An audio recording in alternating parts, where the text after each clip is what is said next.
Good evening, Twitchers. Welcome to Flying with Mike. Yeah, we're doing another one of those things we like to say special edition.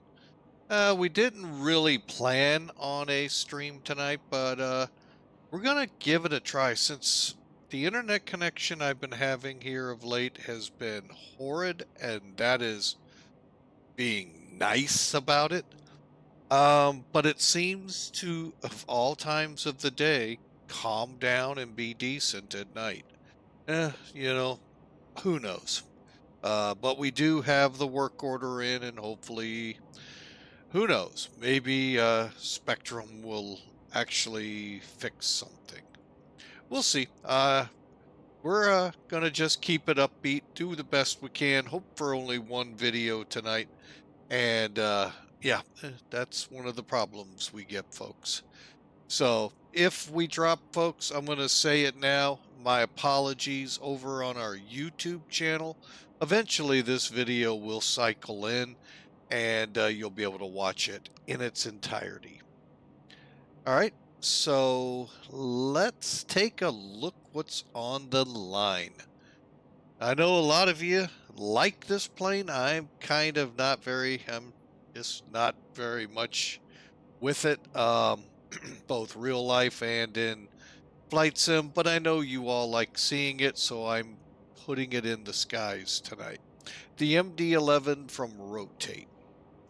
We're not even going to go in, I hope to not get into stuff that upsets me about the plane. Folks, I have a very important guest here I need to say something to, and I will be right back.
All right, folks, my apologies. I figured there might be a few more minutes than what we had there.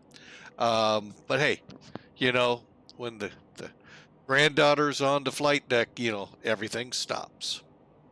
Just stops, folks, and we'll get going again. So, welcome again to Flying with Mike. Some like to say the junior first officer stepped on. She's headed down for bed tonight.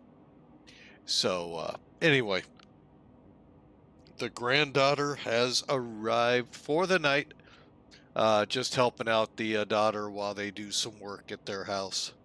As she said, so they don't have to try to keep up with where a 2-year-old is hiding or going to or running off to.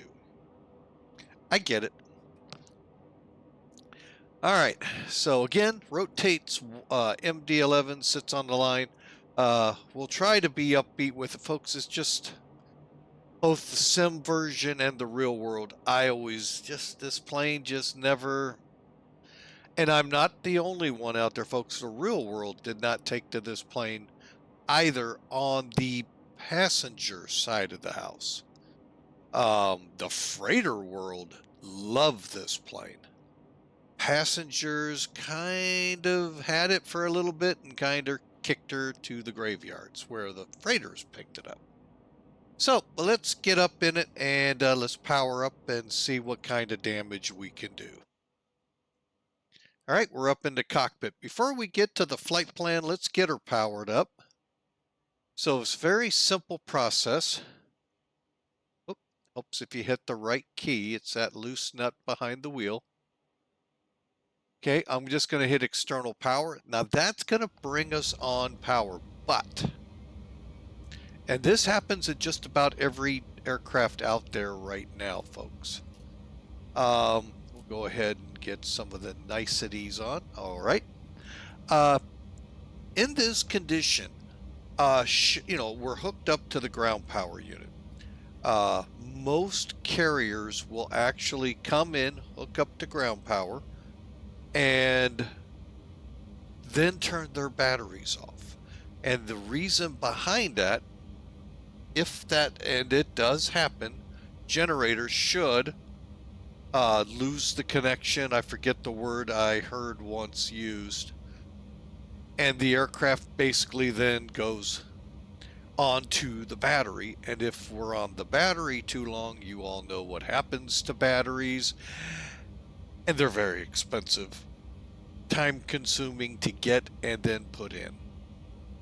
So this is what they'll do. They'll stay on external power.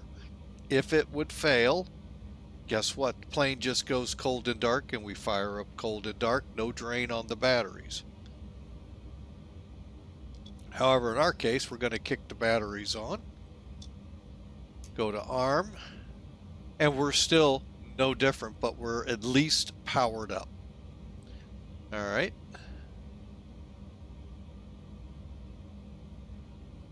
All right, where are you hiding? Oh, don't tell me I closed it. Doggone it.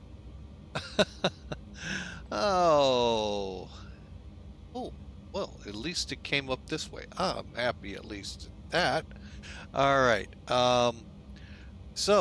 Let's, with the aircraft now at least on battery and external power, let's get into a quick flight brief of this flight, and then we're going to finish up getting the plane ready to go. Hopefully it won't take too long. So we've got, just so you know, since we're powered up, the nav lights are on. You're going, no, they're not. Yeah. Not all the switches you have to see the word on. Okay. Some you do. Logo is really not all that whoopee. So, that's why you get it there. The beacon will show on, so you know it's on when you turn it on. We just turned the defog off, so any kind of moisture problems here fogging up the windows, you know the routine, gets rid of it. We get the cockpit lights dialed up. All right. And we're on battery, and we're good to go. Okay, let me get a better view here. There we go. And let's get Sim Toolkit up here, shall we?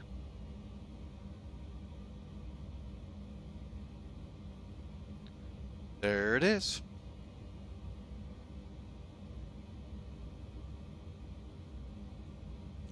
All right, kind of giving you a little overview of our flight here. First off, I'm not going to come up on ATC. I'm still learning this airplane, and I don't want to be a burden to controllers, so I'm going to stay offline. However, that's not what I wanted to show you. This big batch of rain was actually a system forming in the Atlantic that the hurricane centers were beginning to watch. Now, it came ashore as a tropical low, but they were beginning to watch it to be the second storm of the year. Already had one, and believe it or not, from what my sources and at the National Hurricane tell me, January. One of the earliest on record. So it was actually a quick spin up, or not quick, it came off, got some tropical, subtropical characteristics to it, and became a actual named, and this took a couple months for them to figure this out. This happened in April, May timeframe, early May timeframe, for them to go, you know what, that storm really was a tropical system. Voila. So we've had our first. Now, it wasn't named. As far as I remember it, I have to go back and look. We're not going to worry. We're not in tropical yet, so that's just a couple days away, though, folks. Those of you down here in Florida, on the east, on the Gulf, in the Caribbean, It's just a few days away. The official start, and we all know these things have popped up in April and in May, so. But anyway, that's what this is, remnants of that. Put that in big air quotes. Anyway, we're down here in Fort Lauderdale. We're going right up into here. You see the flight plan right here, and let's see if things are behaving today. Good deal. So there you have the flight plan. Game plan is 10 left, landing 5 right. So over in Greensboro. All right, quick loadout look at here. Now, we're showing 24 people. That is because SimBrief allows you to put 24. And I forget the number FedEx does have for seating in the plane. And it's FedEx employees only. I don't think anyone else can get a hop on it. But we're going to be putting 156,920 pounds of payload in. You see the ZFW, which stands for zero fuel weight. Block fuel is going to be 48,935, or around that number on the upside. Cost index on this flight is going to be 200, and we're headed up to 37,000. Okay, real quick look at the weather. Florida weather down here, winds 120 at 7, scattered 2,700, scattered 4,700, folks. It's Florida, 27 degrees Celsius. North of us, it's springtime. Winds out of the northeast, 040 at 11, 6 miles visibility. That's plus. Light rain, drizzle, scattered at 36, still high enough. We're not even worried because it's not a ceiling, it's scattered. Broken, 4,800 feet. There's our ceiling as of 23:54, just a few minutes ago. And overcast 6,500. So we're going to be coming down through the clouds for this. And it's a balmy 14 Celsius. All right, so we're going to try something. Now, I learned something watching the last Captain Mac video, and I'm going to try it here. So bear with me here. Now, you can incorporate, now he incorporates SimBrief, which is what I used to plan the flight, into SimToolkit by using this GearCog. Not 100% sure yet how it's done that way, but he has incorporated. Now, I've also put SkyVector. That was easy. Navigraph, I'm pretty sure whatever I did for that, I have to do for SimBrief. And I get my charts program. Woohoo! Now, this is our last flight down here in the South Americas. So all we do is click unload. Okay, now this is what I learned today, and folks, I love it. This was cool. So he clicked import, and you can import from SimBrief. And there's our flight plan. The reason, oh wait, gotta click that one, sorry. And poof, it's in there.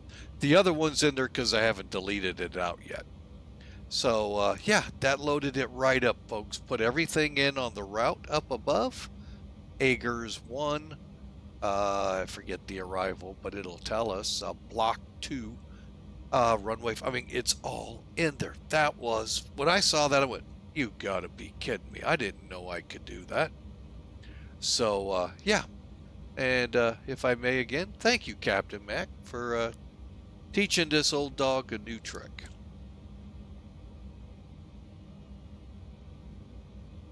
All right. FedEx in the real world today flies FedEx 1060, or at least they did on Friday up there. That's what we're flying, except we're in an MD-11. All right, so there you go, folks. Our, real quickly, we'll look at it. ACARS 1 goes like this. For the 10s, we head out to Lebeau, Room, YOLO, Lyric, and right on up the peninsula to DUCEN. pretty, I mean, when he showed me, I went, that is just too simple. Holy mackerel. So I thought I'd share it with you all, the wealth. Share the wealth. Hey, that's what flight simming's all about. You learn something, pass it along. Pay it forward, folks. Pay it forward, always. All right, and with that, we'll come back and do a more proper brief when we're ready for departure. For now, we're just going to get into this checklist, shall we? And okay, so we got the batteries on. We have ourselves on electrical power. So now let's check our, well, all we're going to be able to do is check this one and limited down here. It's just coupled to your mouse, and I don't like that. Okay, it's just one thing I don't like. Cockpit lighting, we've adjusted. Air system. All right. Let's first load the plane. Then we're going to kick on the APU, and then we'll put the air and the hydraulic and the IRS on. Okay. All right. So to load the plane, come to your plugins here in X-Plane, aircraft menu, go to load manager. All right. Couple of ways we can do this. What I've been doing, I hope is correct, is typing it in. 156 920, and then working my zero fuel weight to as close as I can get to the numbers. So as you can see, we're about 8,900 pounds off. So what I'll first do is all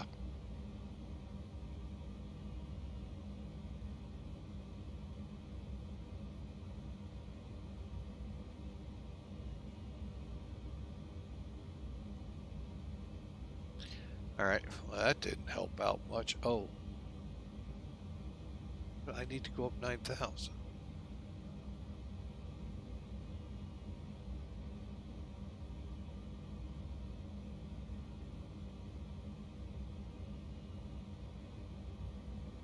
Oh, you know, it would always help to go the right direction, folks. I need 419.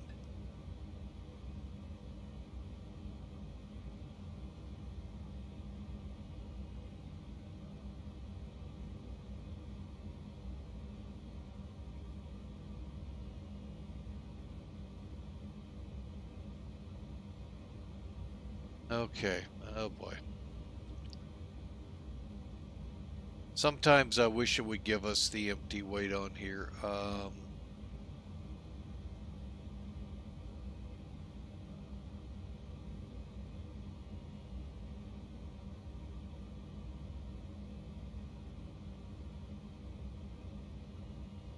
Okay.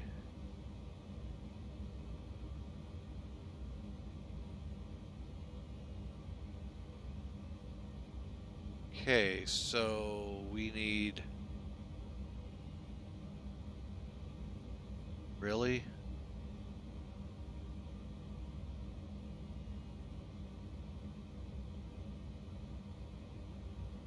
Oh, I know what I'm doing wrong. Okay. Alright, so drop this to 8.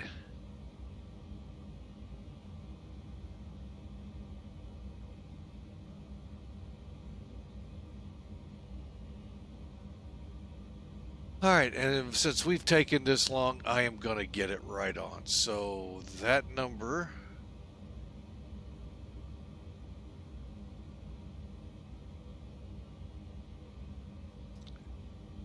we need to get up to 7, so we'll put 5. Boom, 419. After all of that, folks, we finally got it there. Now, here's the whole kicker in this. Okay, we got our payload right. Let's go ahead, fill in our block fuel. That's easy. 48,935. Taxi fuel's 1,000. Trip is, hang on, I got it written down somewhere. D.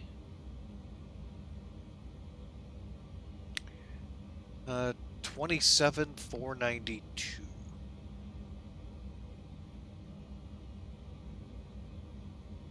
Okay, until you put all of this in, or your trip fuel, your landing weight will not come up. Okay, and all that has to be is under 491,500. Perfect. Now, the kicker. Once you have all of this loaded, the takeoff, okay, takeoff, TOCG, has to be between 30 and 31%. I would really love to hear from anyone that flies these birds if that's true or not, because that sounds kind of whack to me. So we're just moving it to the right till we get to 30.5. Okay, we're at 30.5, 26.9. We are loaded. Now you can do this and it puts it all right in, or you can come out here, do a little more realistic, and fuel service, and request the loading of the aircraft. Let's look outside. And got to get rid of the plug-in. Hang on. Oh, we just do it the easy way. So this is nice eye candy. Cool. It shows it. Problem is, when the door closes and all the containers that you see here loaded, which by the way are not correct, there would be for 156,000 folks, that fuselage and the belly would be full. And you only get 4. Okay. Whatever.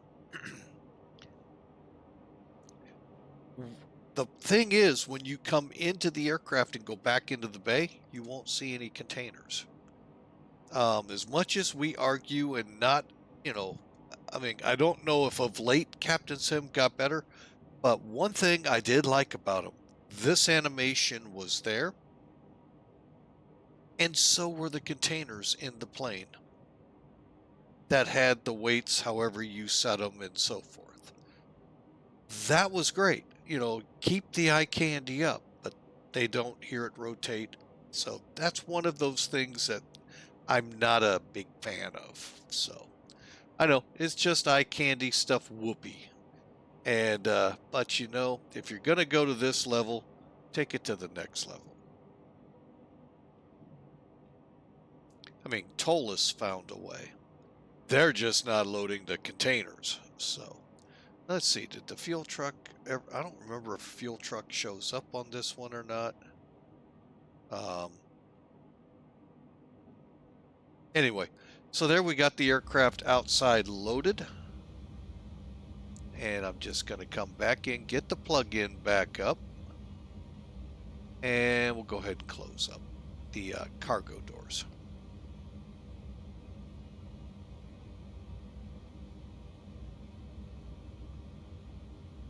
Oh, says it's still refueling.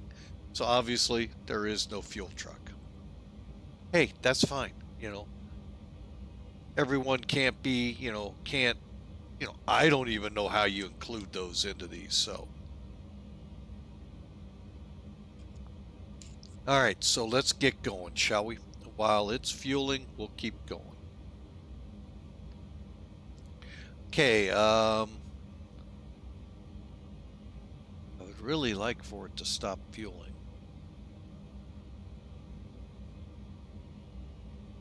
There we go. Ask and ye shall receive. Okay, let's fire up the APU. This took me a while to figure it out, but once I did, it all made sense. Right here. Okay, you're going to have a veil blinking.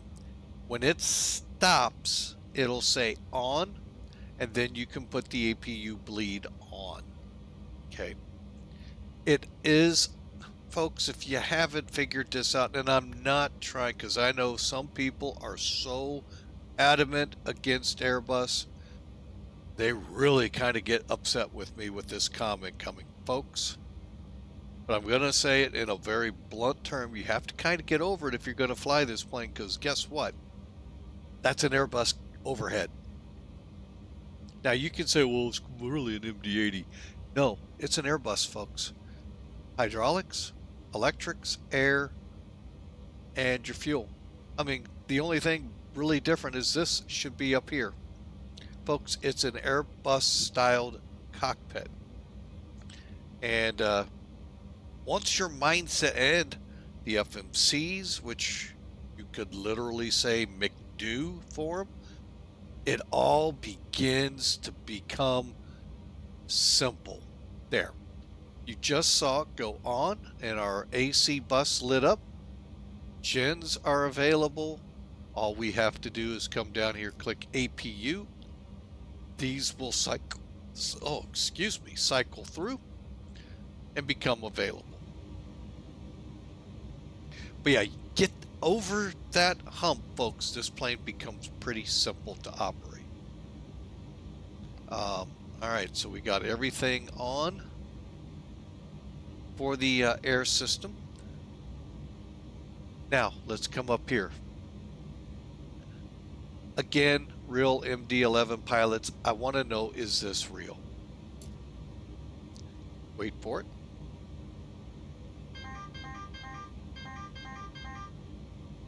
That was the cargo fire test. That does just not, it doesn't seem right. I could be way out in left field. Like I said, I don't follow this plane, folks. Really, even when they came in to Mid-America, I mean, they were great. I mean, it was nice to see traffic, but that was, I mean, I didn't really rush to see the cockpit like I do other aircraft that would come in. I don't mean to be such a Debbie Downer on this plane. So anyway, we'll try to kick that aside. But we do have the alignment started. We have the emergency power switch in the arm selection. Folks, the checklist I'm running comes with the airplane in the flight tutorial. I'm running basically right off that. So let's get down here and start in on this McDo. I mean FMC. Get past that, folks, you really begin to understand. Okay, aircraft status. May 18, June 15, so we got some time before our next RNAC update. CF's engines, and we go to init. All right, all we're going to put in here, folks.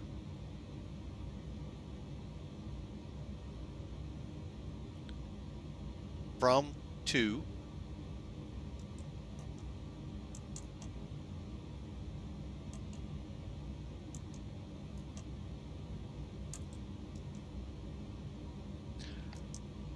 all right, our position, if it's known, it's not, there's no markings for this. And then initialize IRS.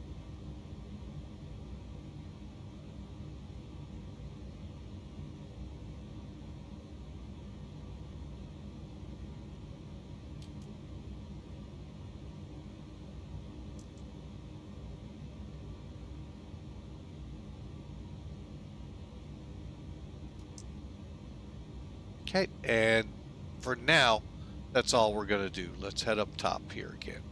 Okay, we're going to go up to the hydraulics. We're going to do a hydraulic pressure test. What happens here is as best I can tell. Press the button, come down here. I'm sorry, here. Let me hit the hydraulics. And basically, it's running a test, pressure test, making sure, one, we have the proper amount of oral, 5.3 in each one, which we do. Now, I will say this. if they weren't, I don't know how to make them other than kill the failure. But what it's going to eventually do here, folks, is test each system here. Run them up to full pressure, check for leaks is my cheap look at it. I'm sure there's other things going on. Then it's going to do system 1 or system, I can't remember, yeah, system 1, bring it up to max, hold for a second, and then start draining down to see when it picks up the low alert. Right now, waiting to see if there's any pressure leak, then it comes down, then the second one kicks on. And they're going to slowly drain out. There, it's brought the warning up, so we're good. And that's how I see it working. Again, it's my feeble little mind looking at it.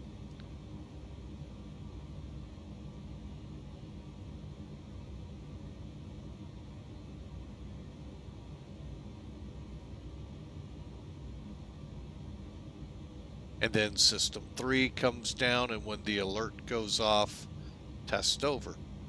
Okay, a line is in, IRUs are in alignment. We're on. Here's all our good blue messages. All right, coming down.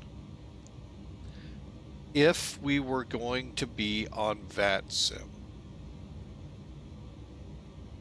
this is one tricky dog to get on.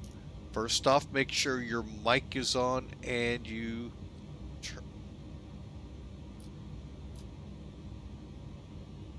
turn up your volume. Now, I am going to go ahead, I'm going to fire up XPilot here real quick because I want to show a couple things. Okay, so let me see if this will do what I want. I'm sure it won't. Oh, it should. Okay, all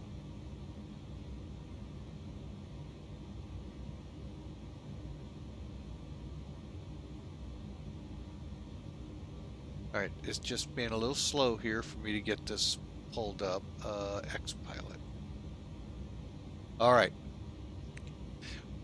In order to communicate with VATSIM, those of you that know what I'm talking about already are going to understand this. Okay. Over here where you see COM1, COM2, okay, then you have your frequencies. Obviously, that's what's set right here. Okay, right there's 122.8. 121.5 is set over here. That's fine to have it in standby. The key in all of this lies with this button. Here, let me see if I can turn it off.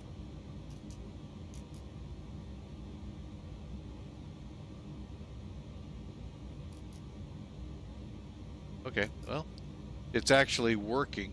But you noticed up here the RX just went kind of dark, kind of dimmed. When you first start this up, if you don't have a mic selected, you can't deselect them. So, and you can see I have no idea why it won't come up over here.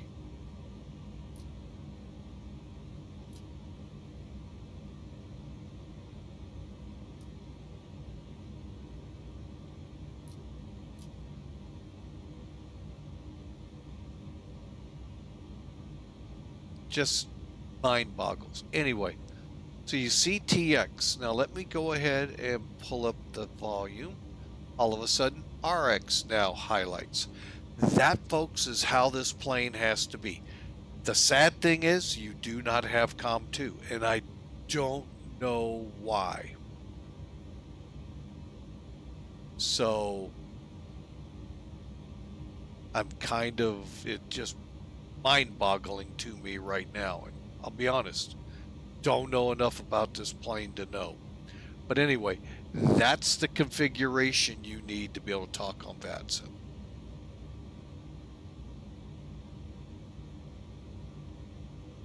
All right, and since I'm not going to fly on VATSIM, and that's another thing, I ran into troubles one flight and I couldn't talk. I couldn't do anything with them, and it was kind of frustrating. And of course, you would set your transponder to Xponder on the ground, which should give you your mode C until you're ready to go to trans and all of, TARA or whatever. Okay, enough on that, folks. Again, we're not doing that this flight, so we'll just keep pressing on. However, we're going to get the glare shield set up now. What is a glare shield? Well, it'll make sense as soon as I point it out. It's right here, folks.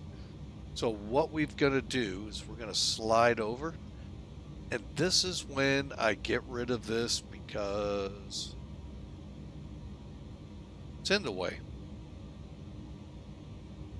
And you really only need it when you do your flight checks, and really you don't even need it then. Hang on, let me let's see. That's the one I want. Yeah, config. All right, what I'm going to be doing here is setting up the barometric pressure in inches or QNH. That's right there. It took me, I forget how much time on the last one to find that. Click it, we go into QNH, click it, we're back in inches of mercury. However, below it, now we're in, this is your barometric, how you set it, okay? Real quick, current Miami weather, or actually for Lauderdale, since we are about 30 miles north, 2989.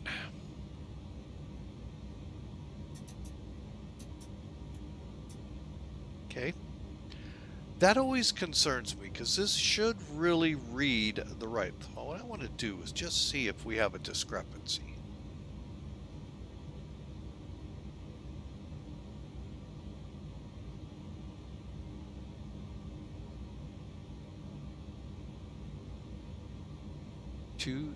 Not really. So it just mind boggles me that it should be where it's not flashing, because Fort Lauderdale actually sits 65 feet above sea level, folks. So it just kind of disheartening to me. Okay, so but that's fine, and we're gonna set our minimums now. We can run with radar altimeter, which is 200, or we can switch it over to baro.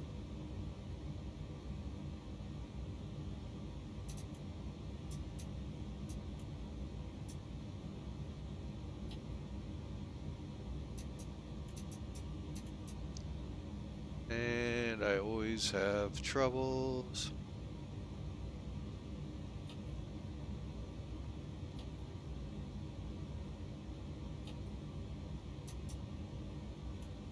All right, we're going to set it for 400. AGL.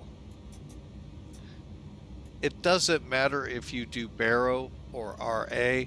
Reason being, you're still talking the same amount of distance between the aircraft and the ground. Radar altimeter is to the ground. MSL is to sea level. So it seems like you're higher, but you're really not. You're still at that distance above the ground. And I always get it wrong or get it confusing, so I leave it at that. Okay, let's see, bank angle set. Okay, and what we do here, I kind of bring up the aircraft, kind of get back in the middle. We're going to set the other side too, so actually it should have set, but here's the toughest thing to see. See that little notch? That's what you're looking for. If you have it over here at 5, it's 5. It'll only bank 5 degrees. Auto will depend on your flight. If you're in climb, if you're in cruise, if you're in takeoff or landing, it'll adjust what it allows you to turn it. Okay, we're in inches. Again, let me get rid of it. I only use it for checking my surfaces and then on landing to disconnect. Otherwise, I yank it out of the ground, throw it in the back. If it was only that easy. And you can go into settings, folks, and get this set to sync with whatever you do over there. On the barometric pressure goes over here. You would just have to set your above the ground. Why 400? 400 is where a dispatcher, thank you, bad attitude, let me know. That's the, at that point, you can then turn. I didn't know that because I thought places like Newark and LaGuardia had lower numbers. But then again, that's what I get for thinking. So the military said. And that takes care of the MCP, folks. Now we finish up the IRS. IRS, as you can see, that message is gone, so we are now aligned. Okay. Real simple. Let's go ahead while we're doing this, uncage. All right, so we've got a little bit of work to do. Let's put in the flight number. Let's see. Oh, alternate first. Let's do alternate. I believe it's Charlotte, but let's always double check. Charlotte.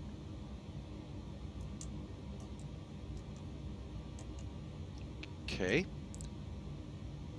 Flight number. Well, we're going to go with what was flown. If we were on VATSIM, it'd be FDX 811. That's what I go by at FedEx Virtual. And folks, I am going to throw out a cheap plug just because they deserve it. They're a really good virtual airline. If you head over to this link, you can check them out yourselves. Great bunch of people, great management team, great software. We'll try to show it, but may forget. But it's just, if you know the FS ACARS program, and I know new folks are going, what program? Yeah, it goes way back a little bit. They took that program and, I mean, gave it more power, for those of you that know the old Tim Allen Tool Time show. And just amped it up. And it is, I mean, phenomenal. So check them out, folks. They're really easy to work with. They're, you know, like every VA, they have their little chinks that you got to work through with them. But you know what, folks, once you do, understand you're in a cargo company. So once you do that, you got this piece of cake made. So, again, check them out. The link is in the chat room. Those of you watching this a couple of days later on YouTube, check down below in the notes. Okay, we got to put in the cruise level. That. Now, I know I can do multiples. It's temperature, wind, so it's cruise, it's whatever level initial, then your wind, initial, or your altitude, and then your wind.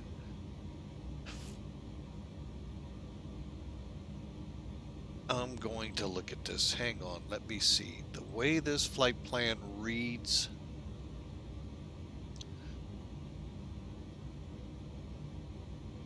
let me see.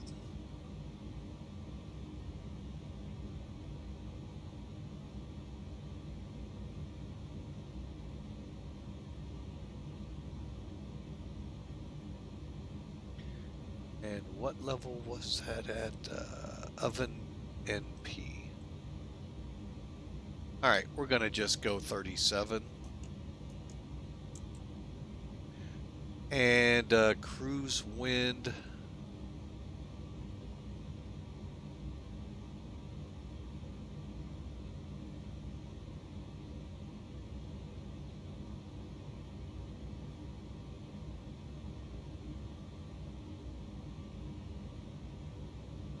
All right, hang on a second. I went too far. Fuel, payload.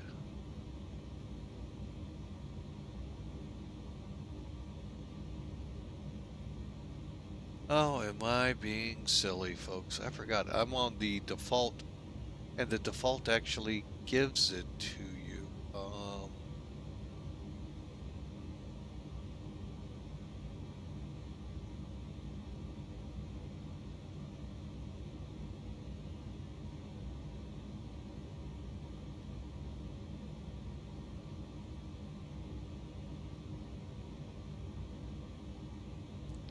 'I need the temperature.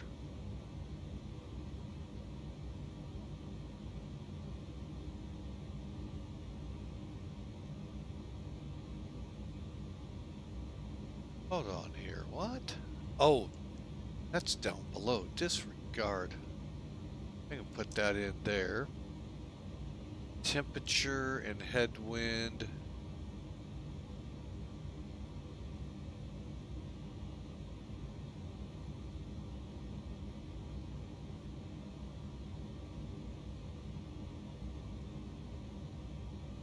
Okay, we'll just leave it. That looks good to me. CI of 200.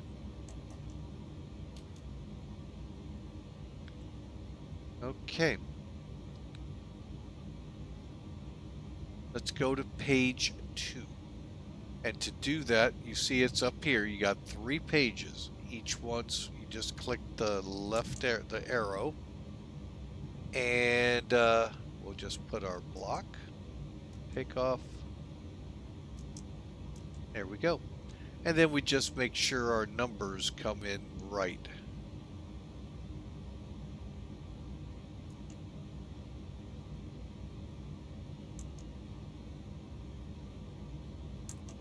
Okay, and then let's press on.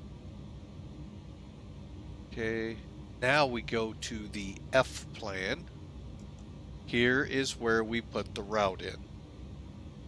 Bear with me. All right, so I've got it over there. So I'm going to put the route in first and then come back and fill it in. Now, if I'd have put the company route in, I'm not 100% sure on things yet here. That's why we went this route. It's not a bad one, so we'll just plug it in as quickly as we can. Actually, I have to put in departure. Doggone it. SID. Okay, we're going off 10 left on the ACARS 1 DUCEN transition. Okay, and insert.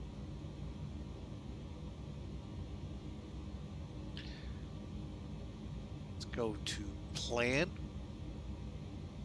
And the other problem I have with, did not mean to do that, is I can't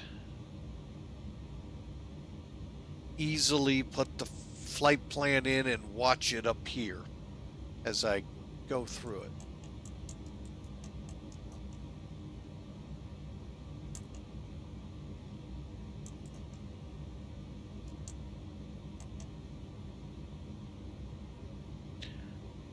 Okay.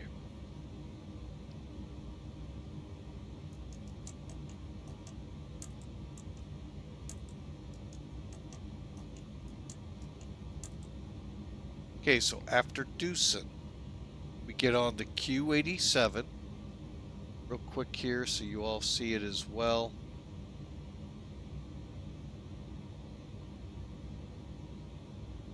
Okay, so from there we'll get on the Q87 to VIYAP, Q69 to GURGE, direct CAE, and on to the Block 2 arrival for 5. Okay, that's how it's going to work.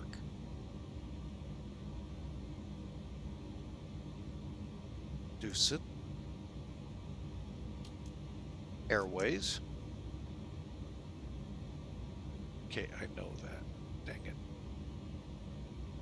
All right, so we're going to get on the Q87.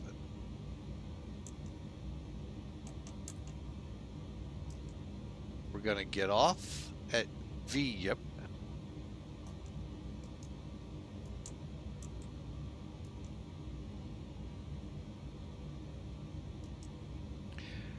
Now you could actually put the next one in, so you don't have to keep going back and forth and back and forth. So Q69.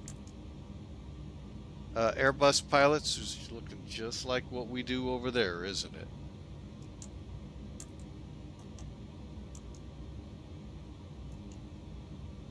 I mean, it's almost, I mean, yes, you could probably get away and say, yeah, there's some MD-80-ish to it, but all right, now we're going to go direct CAE. Reason I didn't put it there is I wanted this page to come up. And CAE Columbia, I believe it is, yes, 14.7. Okay, so that matches.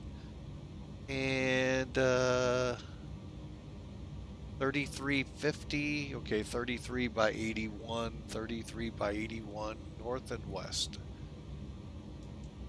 Sold. And then I'm just going to go up a little and then push in GSO star. Folks, this is almost 100% Airbus right here. Okay, transition CAE to the ILS runway 5 right.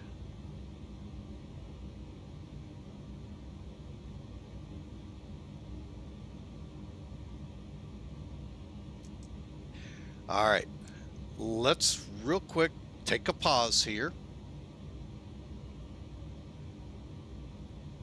And let's bring back in Sim Toolkit.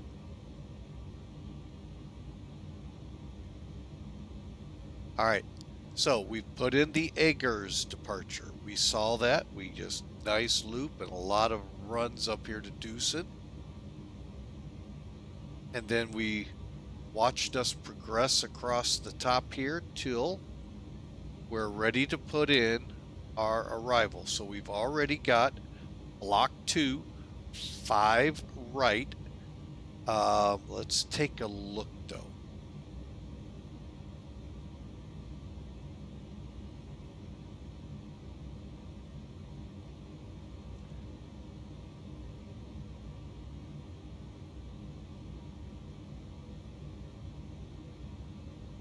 Hang on, I'm a little confused. Stand by. I think I'm going to need the chart.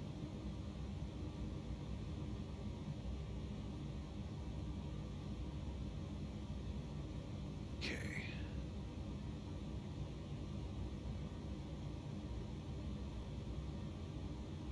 Okay, so, wow. So lib to pagan, which puts us on a 7-mile final, or we turn out, do the procedure turn, come back in, which is what it's telling us to do here.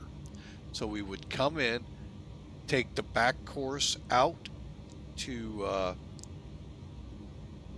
make our turn, do our procedure, come back in, lined up.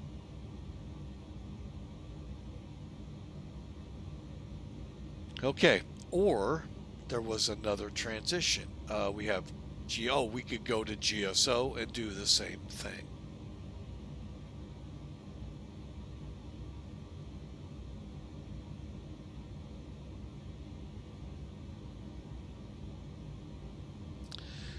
All right, let me go ahead and get rid of this. I was struggling before the stream, trying to remember why I needed to check the web browser.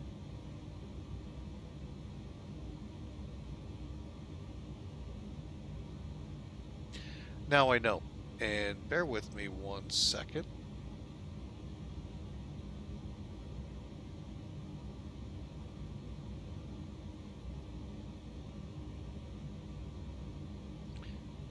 I always do things the hard way. Okay.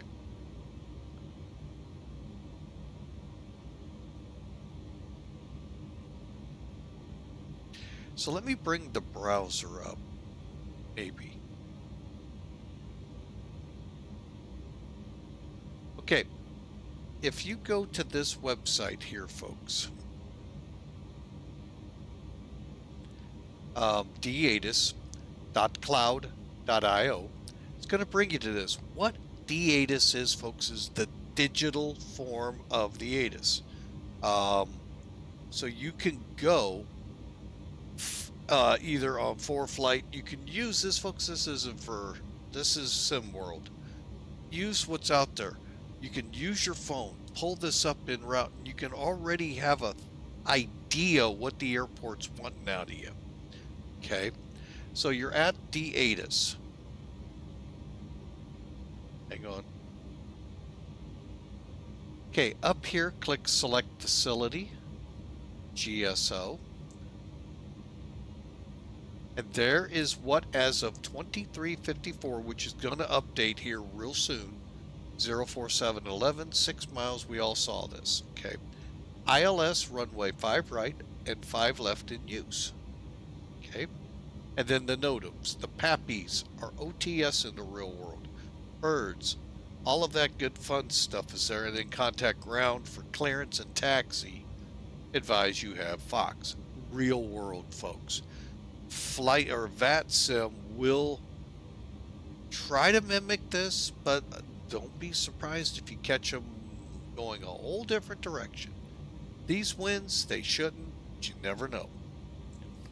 I thought I saw somewhere where they said I had a Victor, and I don't see that. Okay, let me get rid of this.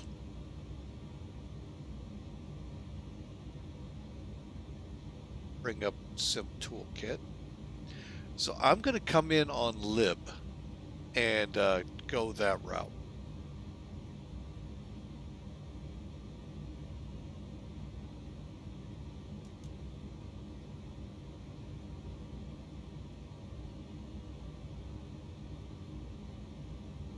Now, this I don't get. I don't get I don't get these additionals, why they're there. All right, so here comes the fun. All right, so let's kind of watch. So we're at CAE. Now we'll just keep going up.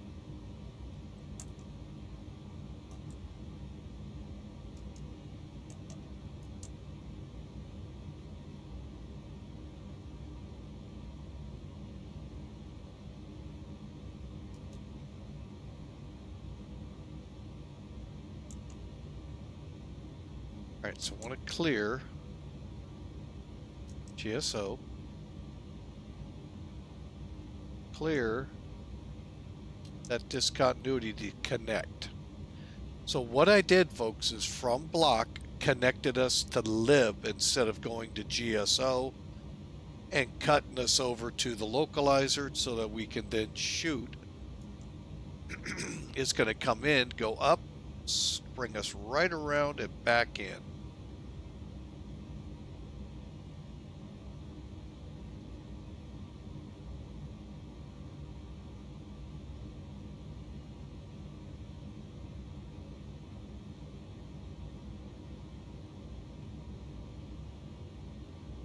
Okay, I think... You love me! You really love me! Hi, welcome in, Hawker125. Thanks for the resubscribe. Now, 23 months in the running. Welcome aboard, sir. And I hope you enjoy your plane. So I think we have this all set up. I want to just kind of scroll down through the rest. I don't think it's gonna... Oh yeah, it does. We could put our flight plan into Charlotte, folks. I'm not going to, so. Alright, so there's our flight plan, folks. Next up, and I know I'm getting long here. We're over an hour already. Way longer than I wanted to be. So with our route in, we cleared discos. One we're keeping until we get into the approach. We're going to now go to takeoff approach. That's not an Airbus word, but we called it perf. A little different. That could be an MD-80 thing. Yeah, you got a point there, Hawker. That's about with any aircraft, though. All right, so here we go. We've got to put in a flex and a flap. Now, the flap on this thing here, let me pull in top cap real quick. I use this program, folks. It's a payware program. You can save a little bundling it with Professional Flight Planner. But folks, I use this for my 767, 737, 747-400s that I fly, which I haven't flown in a couple of years, and to get the V numbers I need and other things. So here we are, Fort Lauderdale, runway 10 left. Let's update real quick the weather. And currently 130 at 7. 6 is the headwind. 27, 10, 13. Oh, that makes things real easy. 290. Okay, coming on down. Now we have to determine. We have a 9,000-foot runway. Really, it's not a big deal for this plane. It's a heavy, and it's able to use a little bit shorter runways. But it's also not really all that heavy for an MD-11. It's got a lot of cargo, but it doesn't have a lot of fuel. So we're weather was pretty much no precipitation, so we'll keep the anti-ice off the packs. That's a company thing, folks, or pilot thing in this case. Thrust, normal, takeoff, whatever that. I don't think I have any other sets. And then our flaps, optimum. And this is one of those things why I'm not a huge fan of this plane. We'll show you when we get ready for taxi.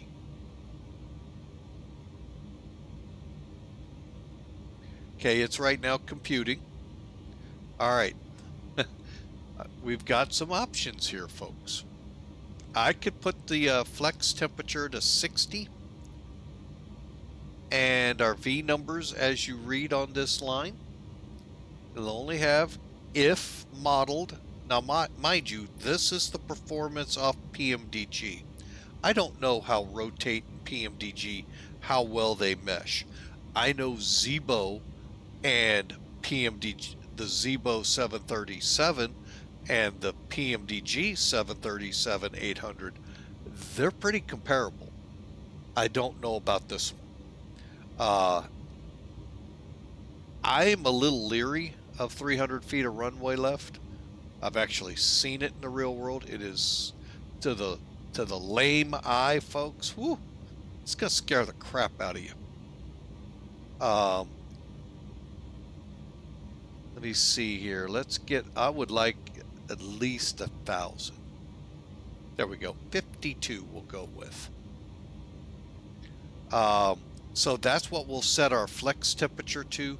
We'll set our V1 between 148 and 155. Rotate at 160, V2 at 171. Folks, these are pretty high speeds. Higher than most people. That might be part of the problem. I don't know really why this aircraft. The freight companies flat out loved it, folks. The passenger companies couldn't get rid of them, it seemed like, quick enough. I don't know where the problem was.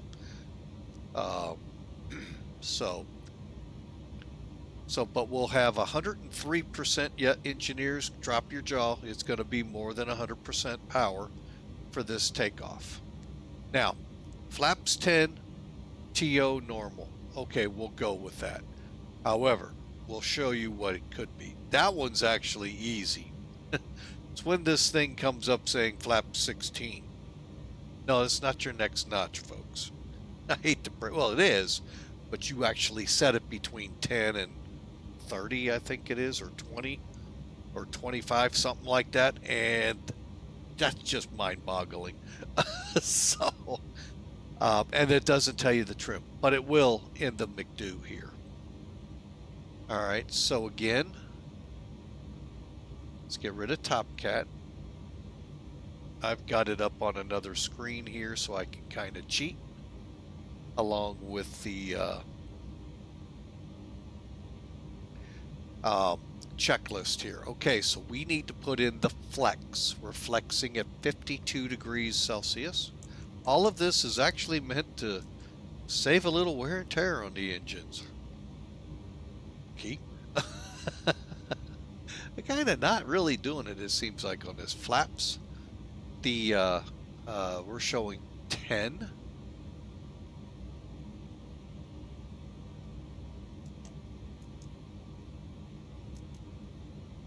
And then what do we put in? Slope. Okay, slope on the runway, we have a 0. Then we're putting the wind in, and I think it's a head, the wind as either up or head or tail. In this case, head. Slope is 0, so I'm going to try this. And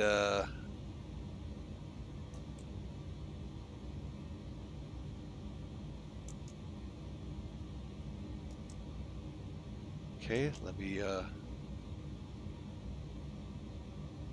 at the format again. Okay, we'll just do that.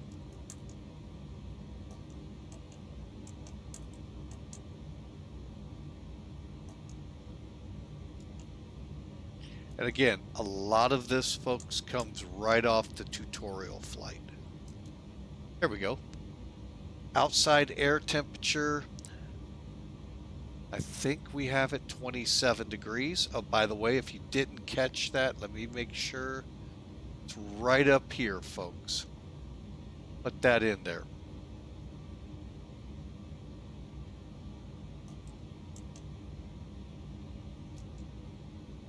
Confirm your V speeds. All right. 140, oh boy.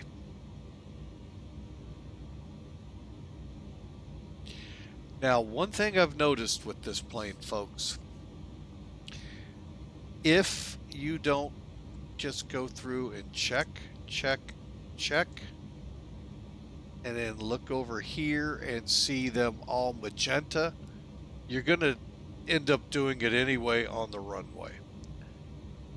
I don't know in this plane why they don't allow us to set what's proper. So we're going to get called at these numbers, and hopefully it will go into flight. It has so far to date with me. And I believe, folks, that's the end. FCP, speed, okay, so wait. Speed, heading, and altitude. Okay. There we go. Speed, 250 below 10,000 feet. We all know that one. Runway heading here is 096. Anytime you get up to this panel, folks, you know you're almost done. And since we're on our own, I am going to just take us up to, let me just real quick look at the chart. Initial climb is 4,000, but we're going to go ahead and run it all the way up. Okay. And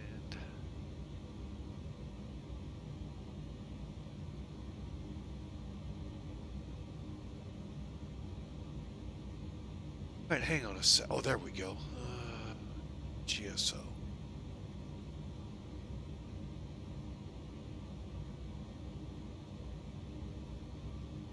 Perfect.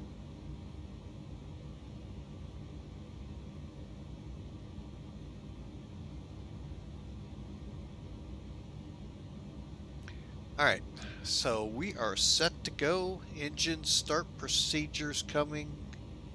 Okay, the last thing up here we need to do is our nav data. So we need to click traffic, data, and VOR1, VOR2,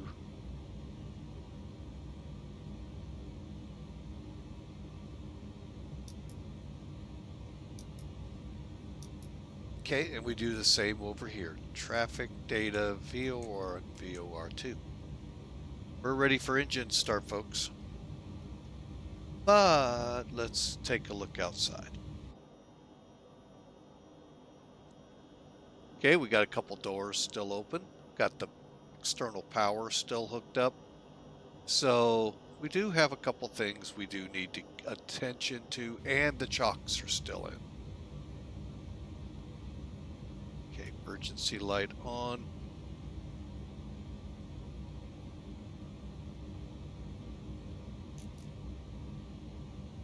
Okay, I like to turn off the external power. Okay, we're on. Okay, let's do it. First, dismiss, close.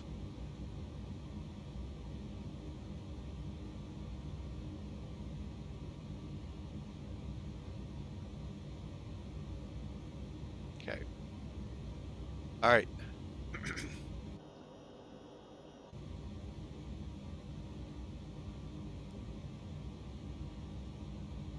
Okay, we're ready to go, folks. And I do apologize. Took us about an hour and 15 minutes, but hopefully we can make up for it in flight.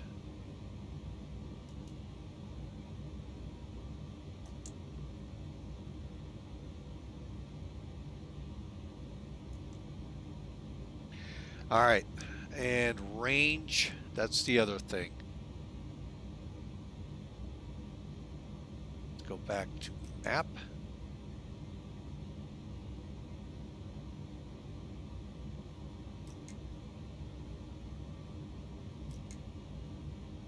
Okay, we'll have that one set to 80. We'll keep this at 20 until we get moving, and then we'll bring it up. All right, folks.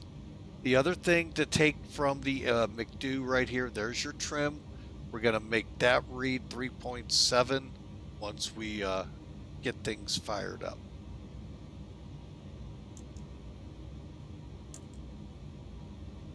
Okay, let's do it.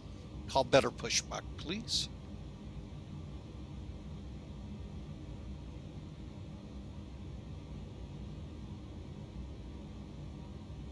Hopefully, Ground to cockpit. Please show me where you want to go. Hopefully this will go well, folks. This has been another one of those problematic things with this plane. And I've had to cancel it several times. Ground to cockpit. Tow is driving up. All right, so engine start, parking brake on. It's right here, folks. If it's down, it's up. It's on, up, it's off. Seatbelts are on and auto. Smoking is on. Hang on. Let's get up there. Get that beacon switch. What was that?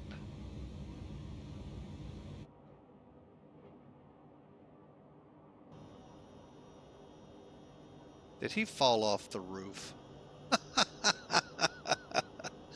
Better push back. I have a feeling we're going to have all a doors wonky and one. hatches are closed. Ready to connect. Verify emergency armed. I need to get the chocks removed.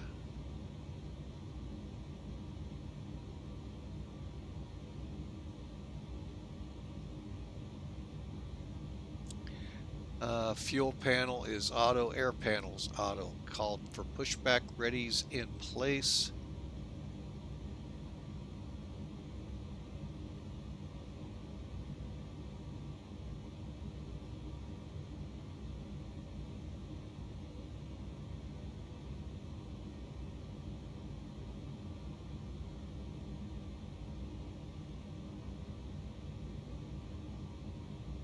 Tow connected and bypass pin inserted. Release parking brake. Okay, it's in place. Last thing I want to do is transponder, which we're not using, but we'll go ahead, go through the motions, get it set.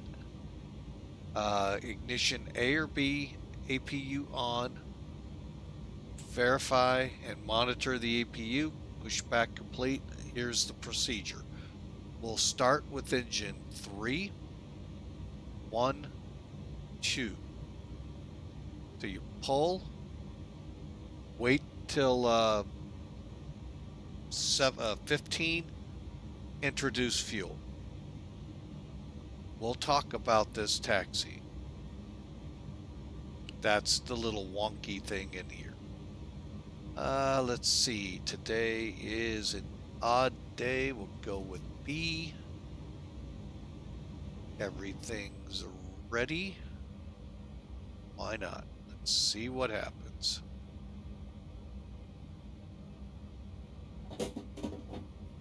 Starting pushback, and you may start engines. I think I'm gonna wait, just to let you know, in case this thing gets wonky.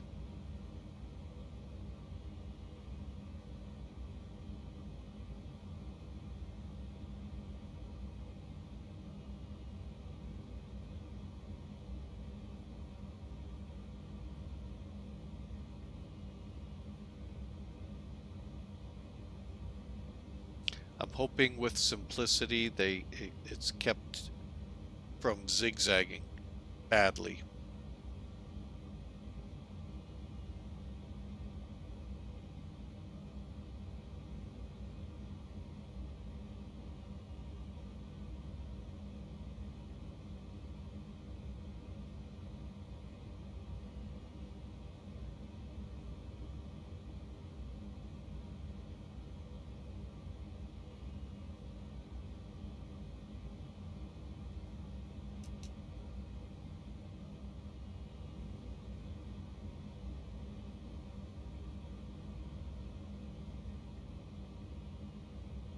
Looks like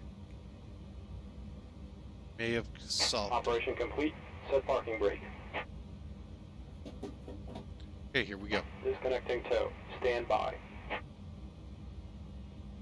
The other big thing I'm not a fan of in this plane, no pop-ups whatsoever. You can't pop these out to get better looks, even the FMCs.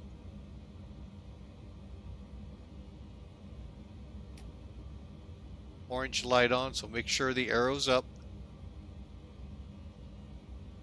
Watch your fuel.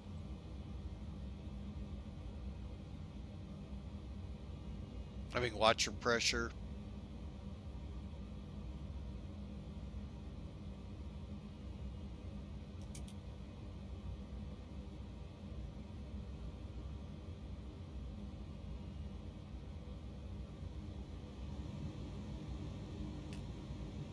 Tow is disconnected and bypass pin has been removed. Hand signal on the right.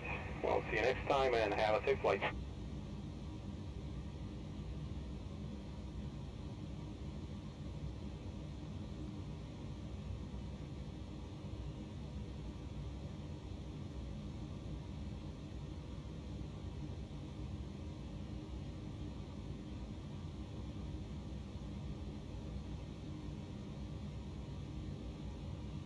Okay, we see the pins. I just hit the taxi light real quick. All right, let's get back to startup. Actually, I want to do something here real quick. So we'll get it with after. Today's flight was actually going to be a little different than this, until I realized it's been a little bit since I've flown with FedEx, and wanted to keep my self current with them.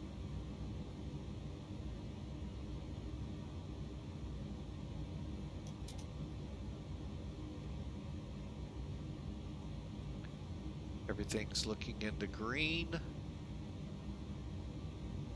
Spooling up, one more engine to go.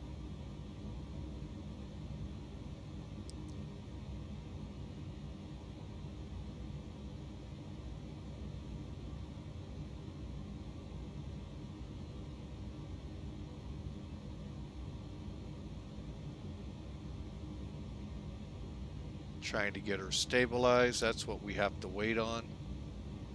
But again, I hope y'all enjoy. Again, I know we're long as get out here on the start. Full cold and dark startup. You can treat it as a tutorial. I wouldn't. It's just I'm still getting used to the plane.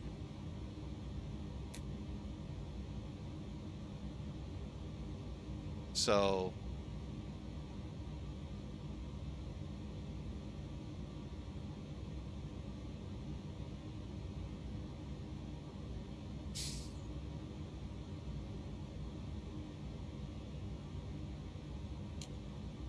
fuel on. All right, she is now, all 3 engines are up and running. As soon as the switch goes dark, we are now just waiting for everything to settle down. And then we'll be ready to taxi, folks. So, ought to be a fun night.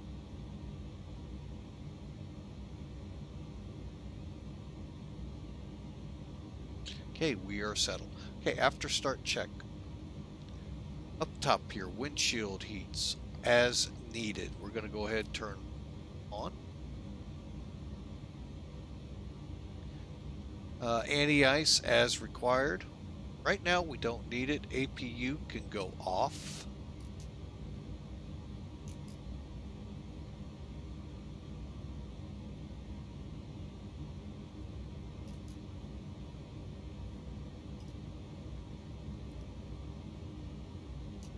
I think that's all I got to do.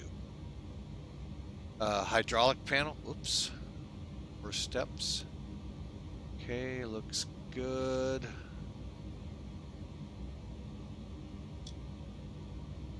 I like to put covers back over because things happen, folks. If for some reason I had to click here and hit that, yeah.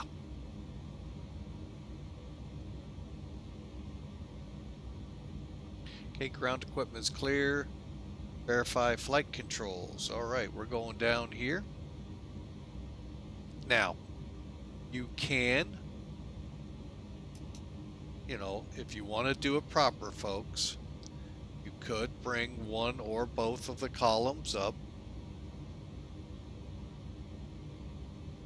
for me to do. You got to click, though, down here, brings them back, and all you're going to do is see them turning, kind of. Okay, and you're going to get a deflection shown up here so you know what's what.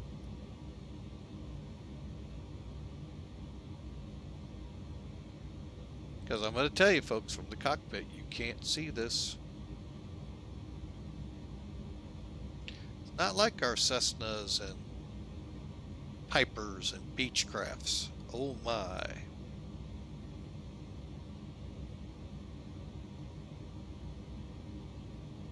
Okay, elevator.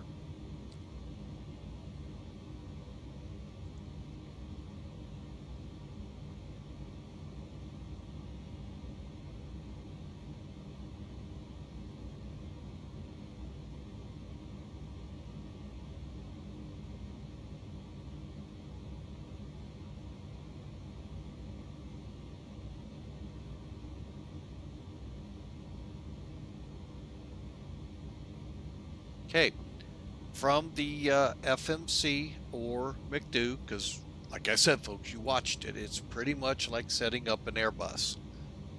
Couple of little differences, which I will attest to the Trash 80s or MD-80s. But stabe trim's right here, so we want stabe up here to read the same. 3.7, 3.7 ANU. Okay, pitch set. Cabin report. Okay, well, I don't know how you do that one. Takeoff data confirm. Okay, I see magenta here and magenta here, so we're confirmed. All right, here's where the fun starts.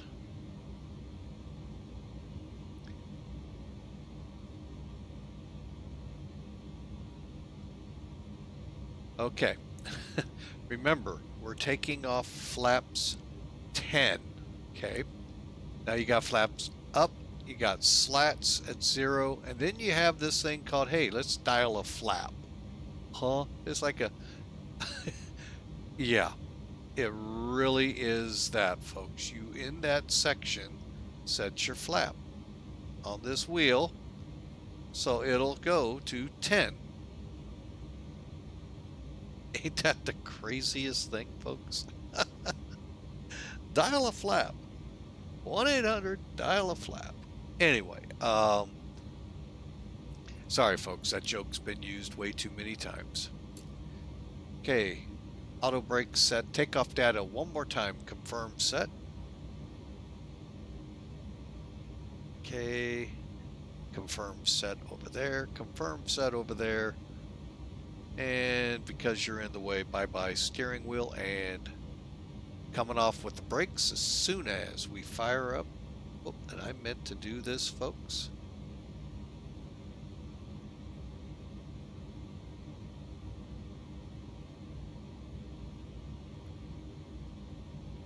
Right, here's FedEx Express Virtual's ACARS system. Very, very simple to use. Literally, you click start. But what you got to do though first, over on their website, you go into routes, select your route from where you're at, where you want to go. Couple of steps there to get it all so you know your weights, your fuels, and all of that. Then click start.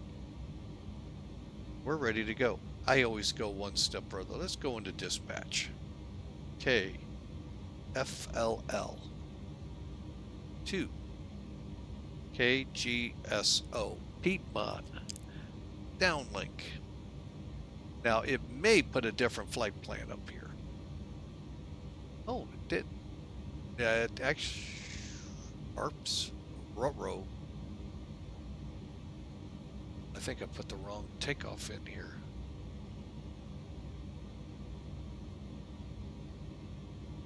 Okay, let me verify.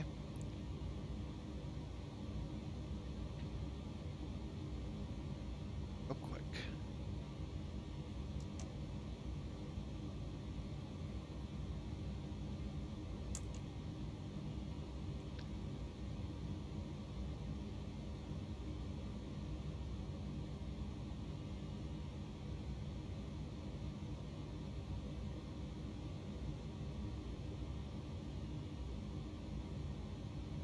Real quick, just doing a quick make sure before we screw up here.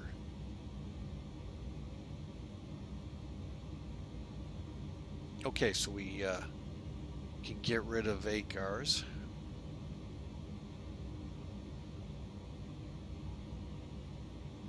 Okay, so pulling it up real quick.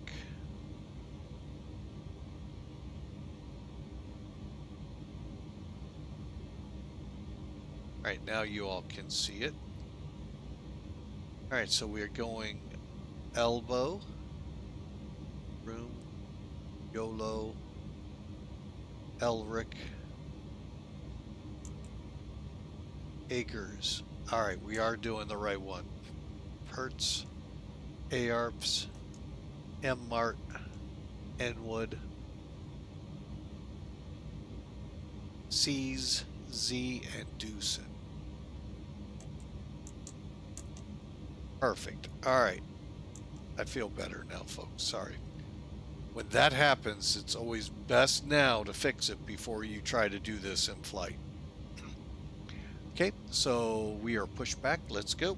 And Fort Lauderdale ground. FedEx 1060 heavy. Taxi to 10 left. Roger. 10 left for FedEx 1060.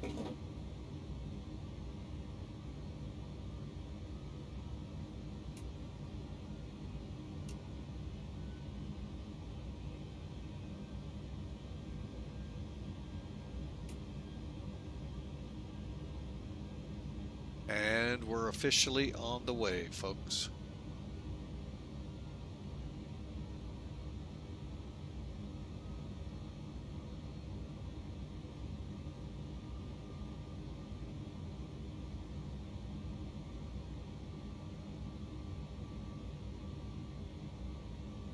Okay, good brake check, and we'll come around the corner here. Yeah, that dial-a-flap just, I mean, cracks me up.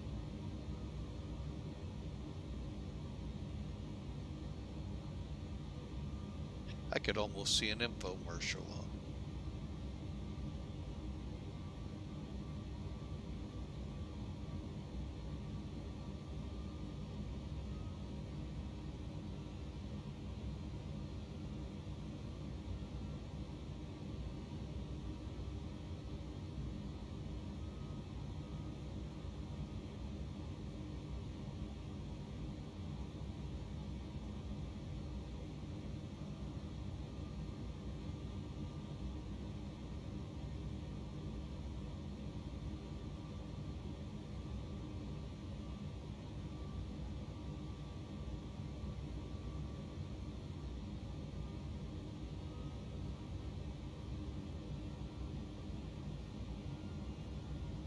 All right, folks, we are on the move.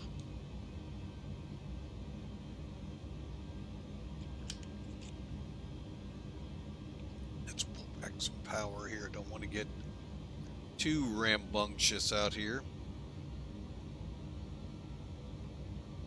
Okay, continuing our before takes now. Takeoff data is confirmed one more time. Auto flight, we'll check when we go on the runway. I am going to need some help, folks.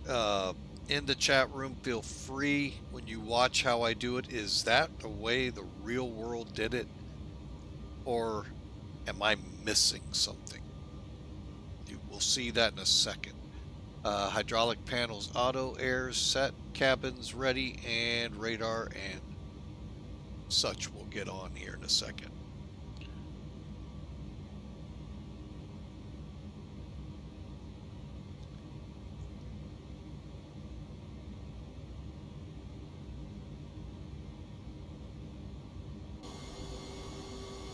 Gotta look at the Panda, come on.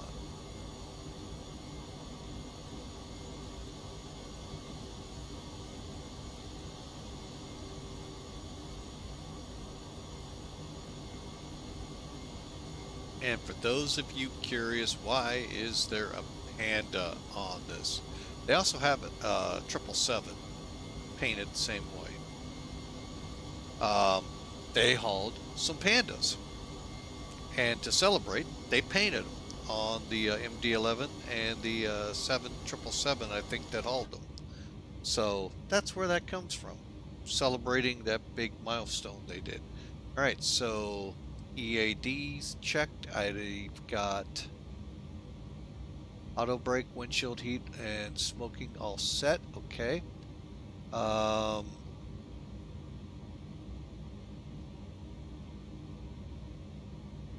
get the exterior lights momentarily. Everything's auto up there, and cabin's ready, radar and transponder. Kind of funny because radar really doesn't work in the plane, but the transponder would if we were, as we've said, with VATSIM. And we're set. Let's do it. All right, so it said auto flight. Click. I seem to have to click it twice, folks.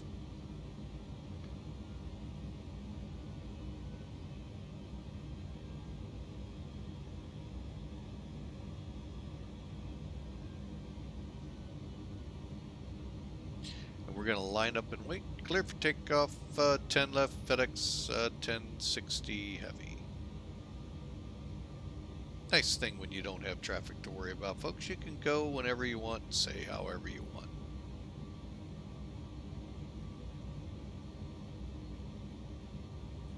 All right, we're going to basically line up and wait, do a final check, and then let her rip.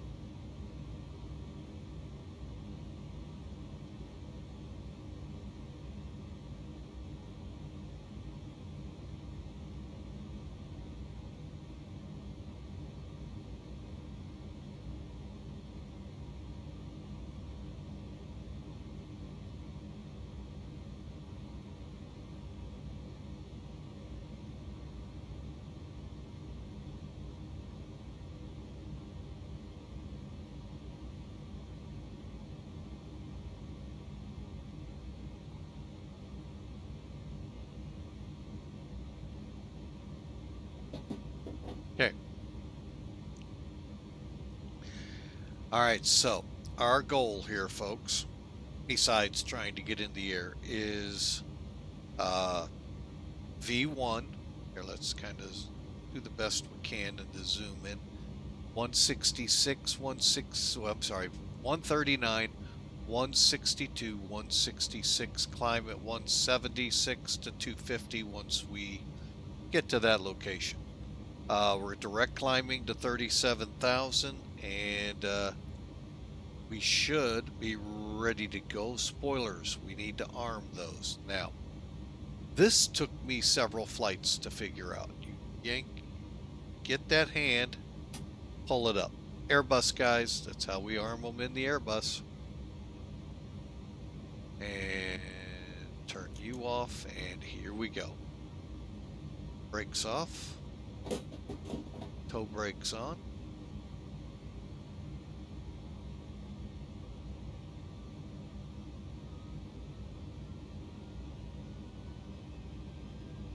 Thing looks stable. Here we go. Oh, no, they're not. Got the lights.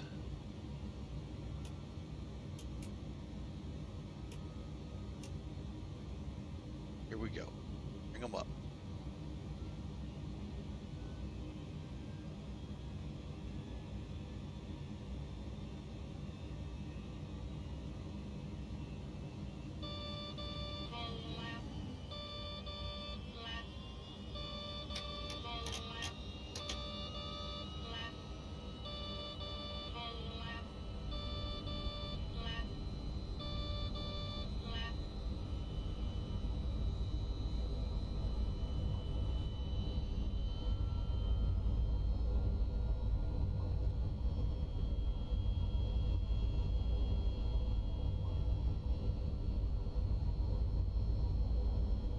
E1, rotate.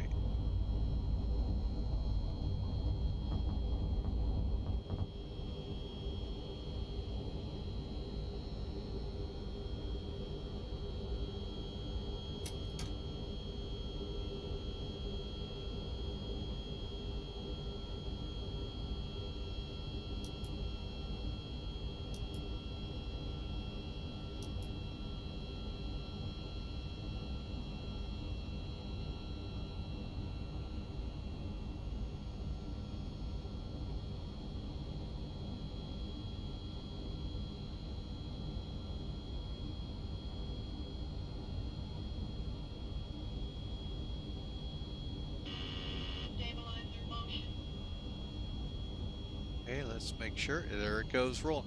For some reason, I got to hit it twice to get it to actually do what it's wanting.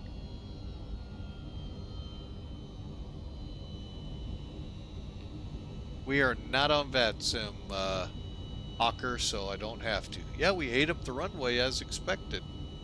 So, I mean, that you know, it's looking good.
Alright, folks. Still a lot of work to do.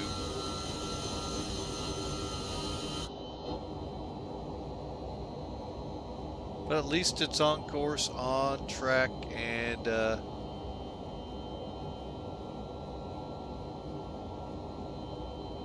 just about 10,000.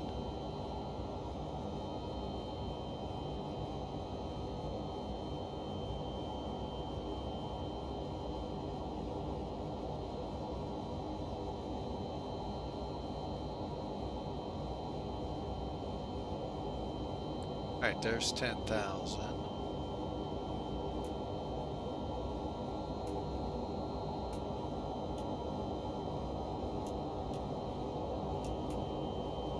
Alright. After check gears up, air panel spoiler handle can come down. Same thing, folks. Get the hand, push it down. Also, what I do is make sure it's fully up in the up stowed position. Auto brakes off. Flaps are fully retracted. Find out.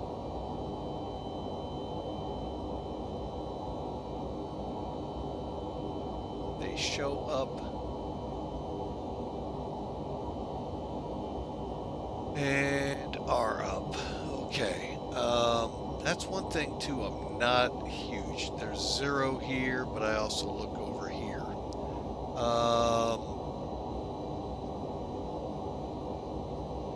Fuel panel, seat belts, and exterior lights are set. Altimeters cross-checked, and we're on our way, folks.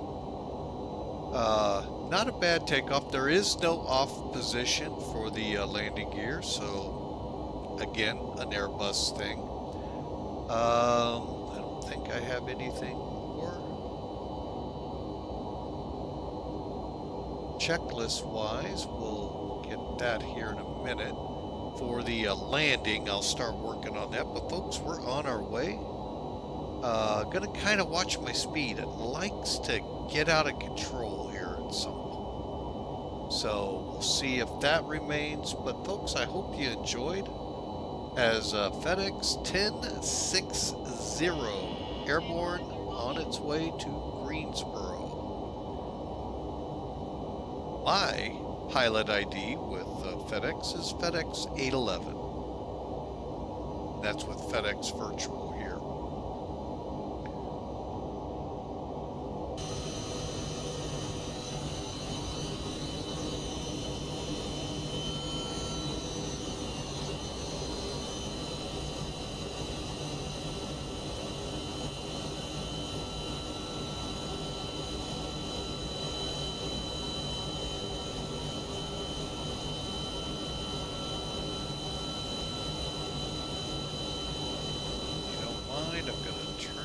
Down a little.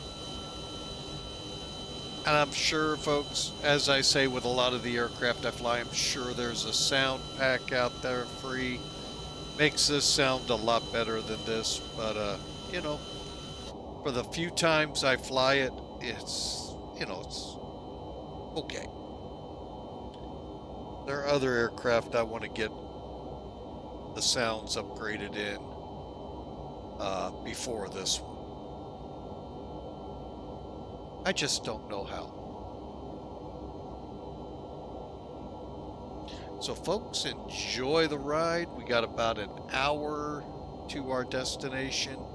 Actually, it'll probably be about 50 minutes here shortly as we get to cruise. So, Hawker, I hope you're enjoying this. You don't see it often here on Flying with Mike, and I hope you're enjoying it.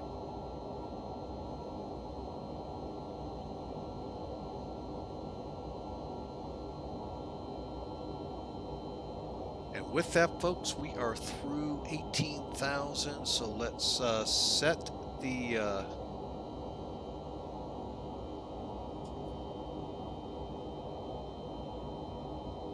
okay, all I did, folks, was click right here, set you to standard.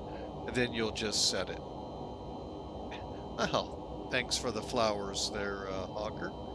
I'm not sure about the good pilot or the good plane part, but hey, what's not to enjoy? You're one flying with Mike. And I want to increase the range.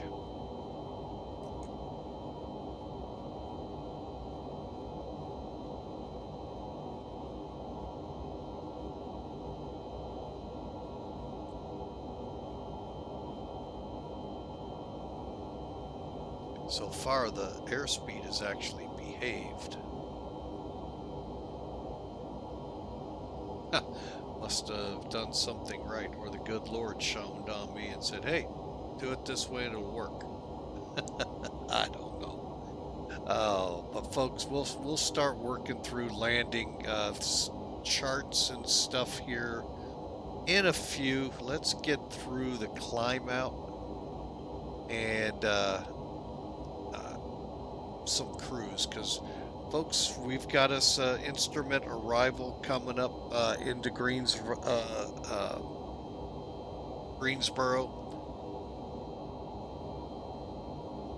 Remnants of a tropical wave that was forming off the Carolinas that came ashore today, and not a lot of rain with it from what I'm gathering, but we're gonna have we'll see how the sim translates and how up and accurate they are, and we'll actually get to see the clouds and how we're gonna see them as we go into the tropical season here next week. So folks, it's also Memorial Day weekend here in the States. Oh, I can't stress this enough. Don't forget to thank a service member, veteran, EMS, even the EMS side of the world now with fire, police, and medics. Thank them for the service they provide. But truly, Memorial Day is more about those heroes lost in battles, and don't forget them. And then also don't forget the family of those service members and veterans. They gave a lot, folks, as well as them, to keep that home fire going. So, all right, so don't forget, folks. Again, this is more a states thing. I know it's not what goes on anywhere else, I don't think, in the world. So, anyway, I just wanted to throw that out there. Now you're seeing what I'm talking about. See how the airspeed just loves to sit right in the red there? I don't know why. But it is reacting this time, so that's good.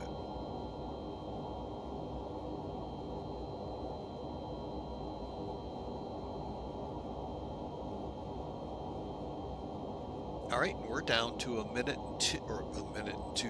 We'll be there in a minute, folks. 1 hour and 2 minutes. So we're still, well, we're starting to get close to cruise. So, all right, so sit back, relax, folks, enjoy, and we'll get some music rolling here momentarily.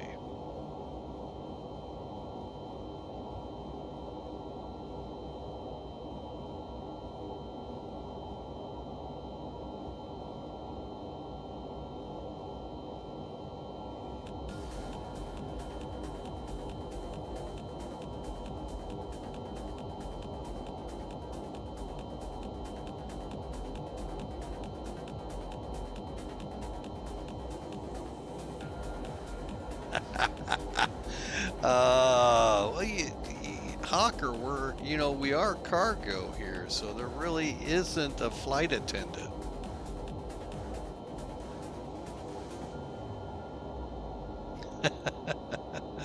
We'll see you in a few, Hawker.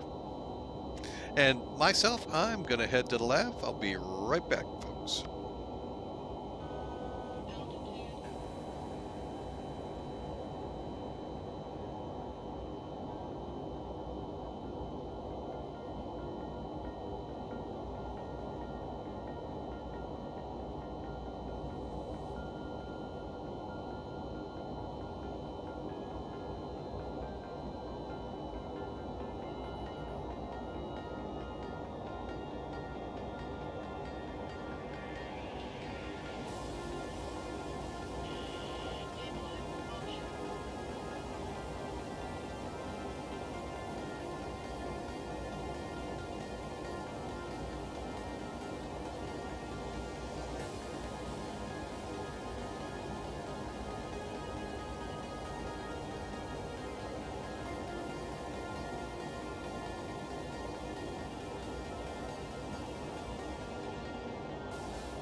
Oh my goodness, Downwind Sim, welcome into the house. Hope things are going well for you.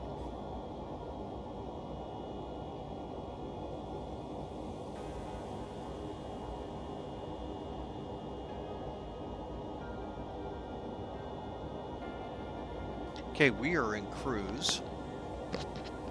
And oddly enough, still showing an hour and 2 minutes. Oh well.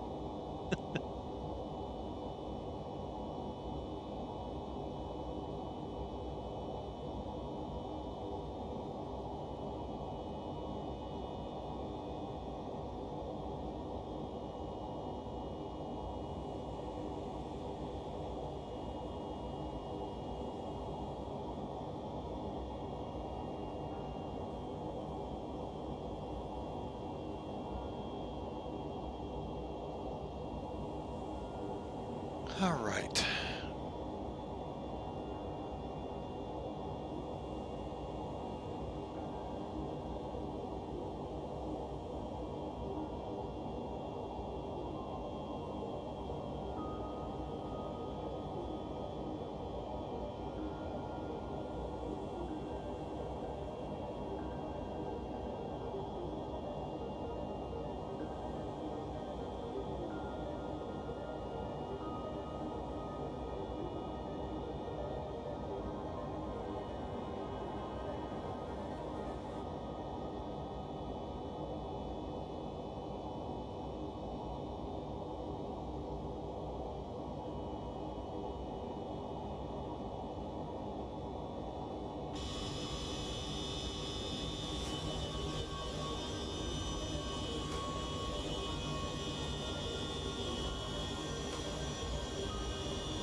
Okay, so the MD-11 is on its way. We are looking at... Alright, let's see how this works out. About 400 miles to our top of descent. Now, we're going to verify some things here while we're in flight.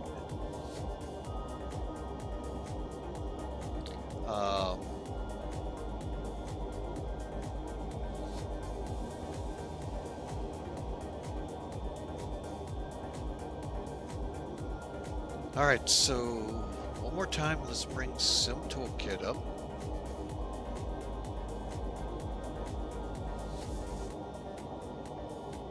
Navigraph, and let's look ahead here to block 2.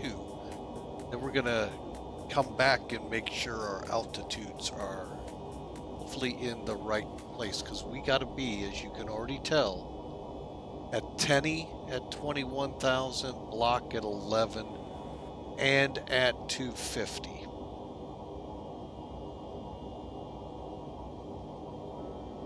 Okay, up at the top here you see our D-ATIS. You have to look at the airport to get the altitude. And DME is required. Basically, folks, if you flew, say, a 727, 747 200,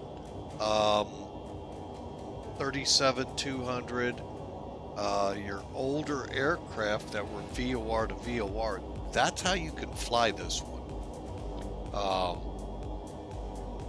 So it's really, you don't find these that often anymore into the big airports. So, but what we're going to be doing is coming off block here, heading over to, well, we'll just do it. Well, hang on a second. Let's, we'll sim toolkit, and let's get on to, okay, there's CAE. 10E is supposed to be 21,000, so that's going to adjust. So, right, okay, left side is for route changes, like if you want to do airways, if you want to do a hold, I believe you could do a hold. Yeah, you can set up a hold and so forth here. Okay. The right side is altitude and speeds.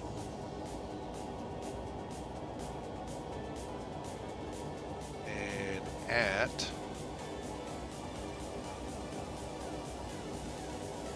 it is 21,000 feet. So 2, 2.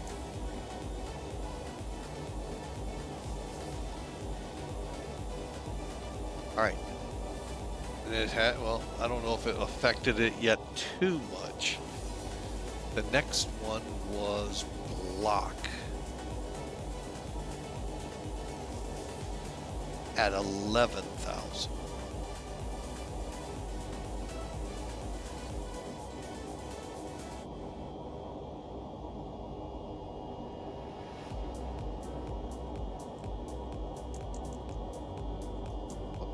Missed a one.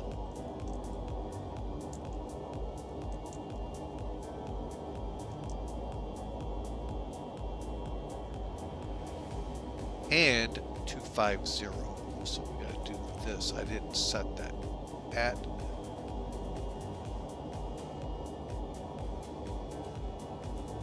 250.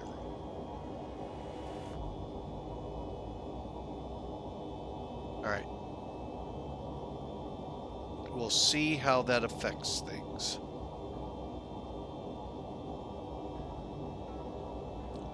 So that took care of... 79 at the go down.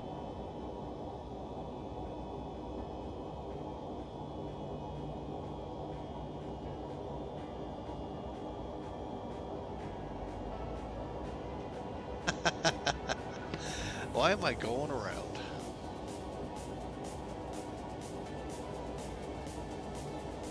Okay, so we got the altitudes programmed.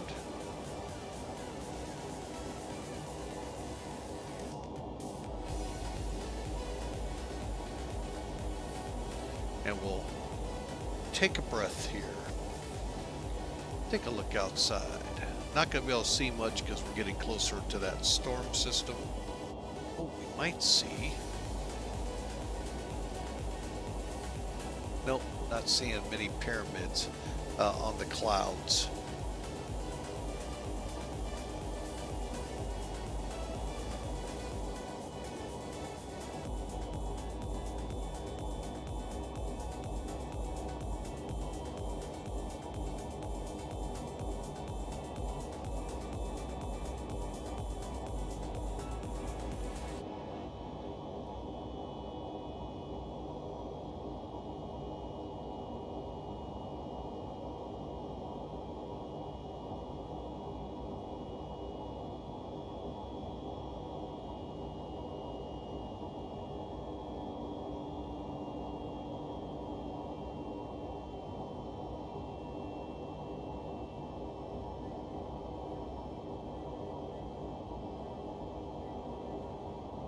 All right, so downwind's back, and the rest of you that aren't subscribed, which is fine on this channel.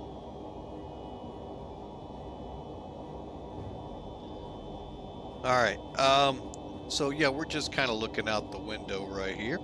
Let's get back in here real quick, get this finished up here. So again, we're going to go to what's called LIB. Now, it's difficult to see on this chart. So basically, block will be going to just continuing to lib. Then we'll turn over here to intercept the back course. Okay. So how does that look graphically? Well, it looks like this. We're going to come in from liberal, or I'm not even sure what lib stands for out there, but 13.0. It's a 24-mile haul on a heading of 305 or a course. We're going to hit Pagan. That is 7.5 miles from the runway. We're going to left turn 234 on the back course. We're going to fly out and do the procedure.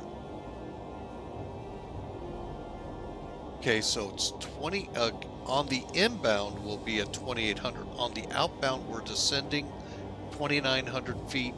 Hit the procedure turn. It's a turn to 189, 1 minute wings level.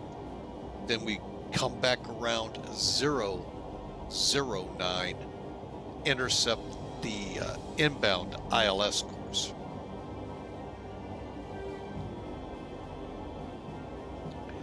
And then at Pagan be at 2,800 feet. So that's what we got to watch for. And Pagan, yeah, it's all set right in here. Hang on, we'll get rid of the, I don't even think I have SimTool. Let me show. Didn't even show SimTool yet. That's just how this captain is. All right, so again, real quick recap. Coming in from Liberal, 24-mile run, course 305 to Pagan. Intercept the outbound radial 234 of the localizer. To about a 10 miles out is what it's saying from here. 2,900 feet at this point. 189, 1 minute wings level. Back around 009 to intercept. Once we come back over Pagan, we'll be at 2,800 feet on the glide slope. That's the game plan, folks, for the arrival. Hopefully it comes together. Up top here, some information. You can go to this website, and en route you can use it if the facility has a DUCEN to see what's going on in the real world, hoping, fingers crossed, VATSIM will follow. We have run across where they don't. So sometimes, not all the time, but some places they like to do it their way because they think they're Burger King. So, I mean, anyway, you get it.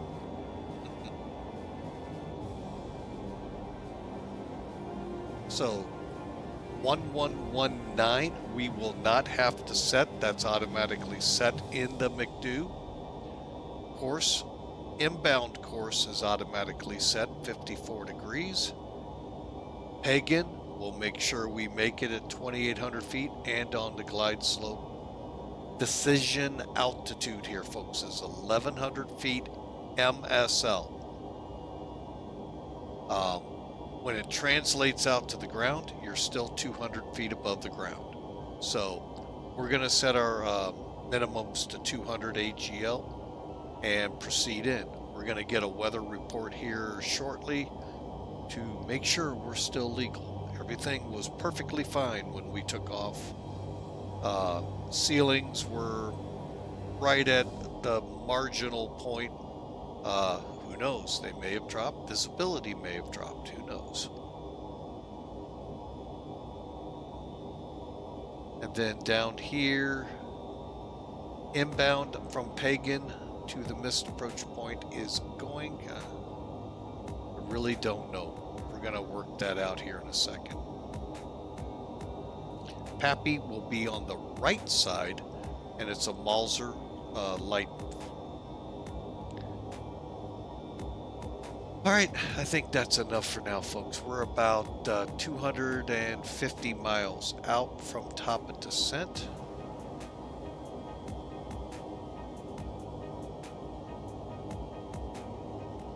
And McDo's are programmed. Let's just kind of enjoy the music this Saturday night.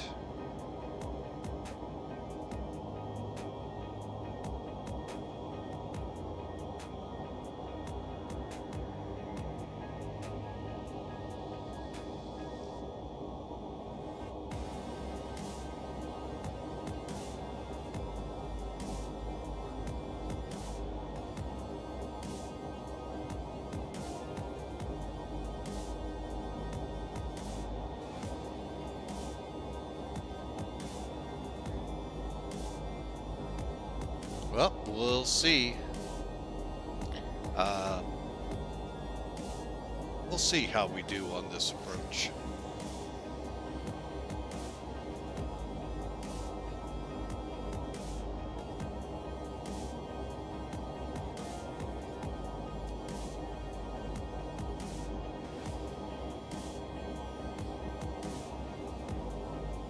All right, so see here.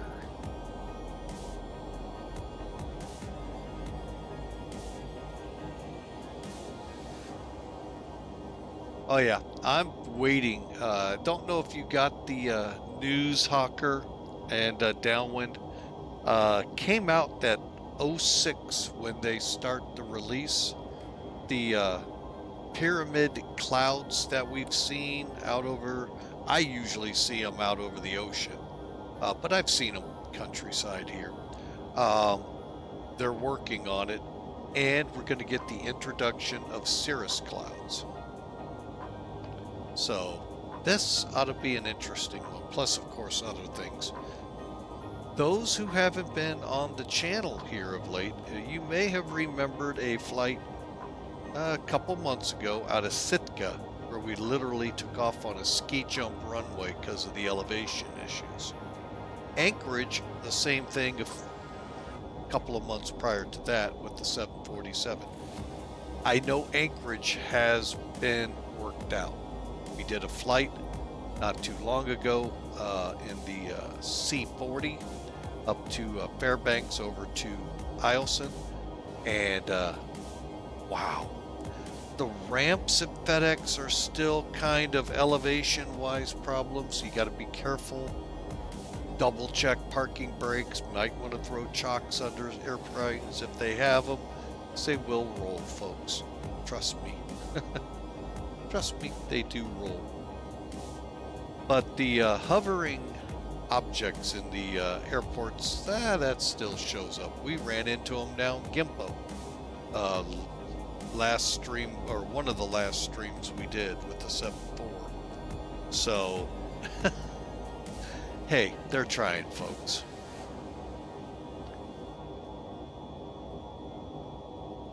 Now, if we could just get the floating scenery.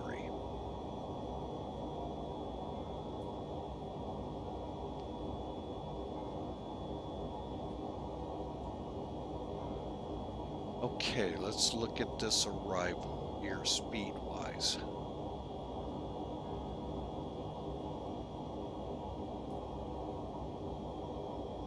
Yeah, we're going to use Top Cat again. Okay, up top here we'll click landing. And we're planning 5 right. It's 10,000 foot runway.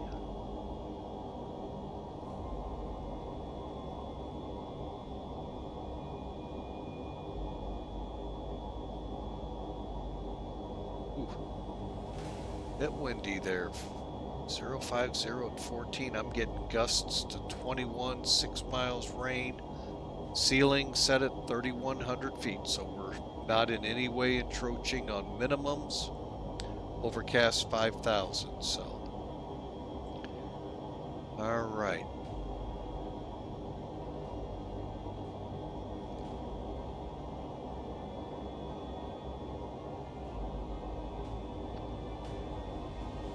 So I set my flaps to 35. I'm going to go ahead and run with the engine ice. We'll go auto land for now and shoot for a medium on the brakes. All right, let's...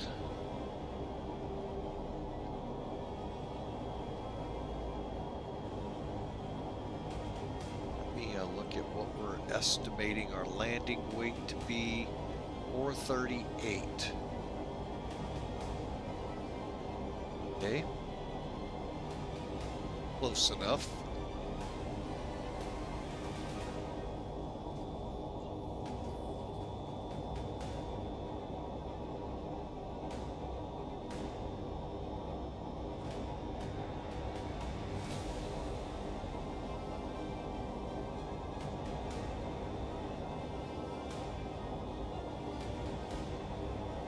Okay, let's see here.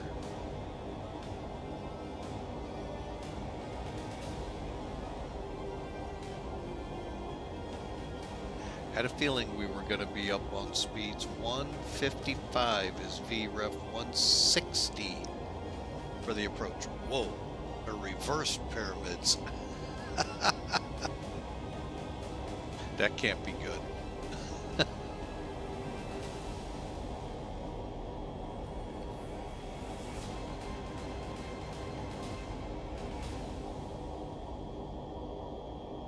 Let you all see them before we hit them.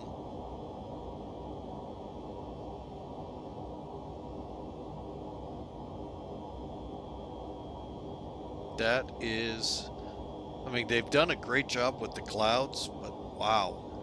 We'll see how 06 deals with this.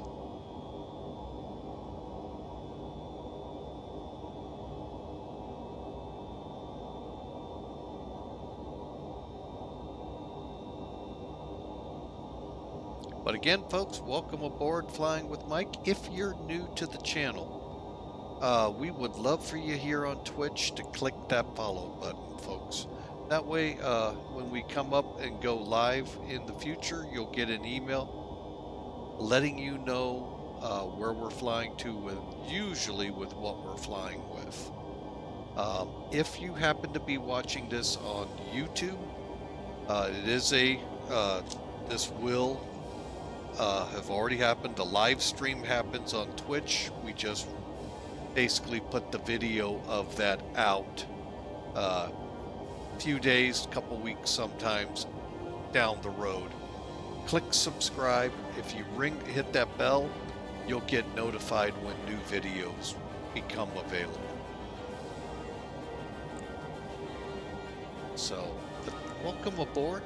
Glad to have you here, folks, and here we go. Let's see what's gonna happen with these clouds.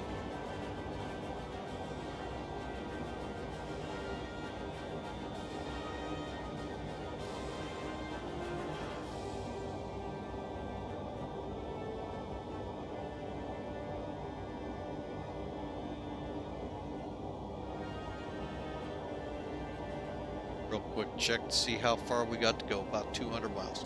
Be right back. 1 second, folks. Need a drink.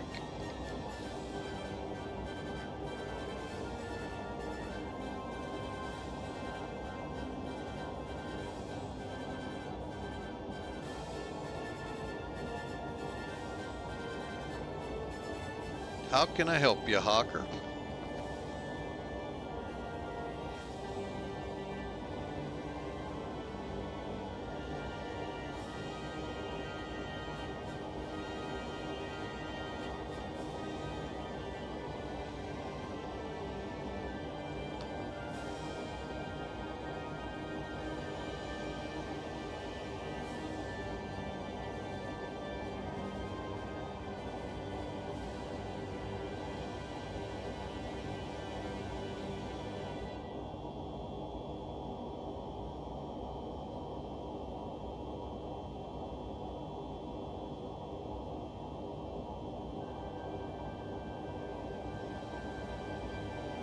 Oh.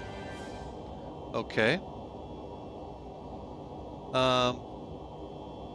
We'll think about it, but right now, what I've got is a pretty full flight load to try to keep aircraft in the air. But I mean, I can always look at the Concorde.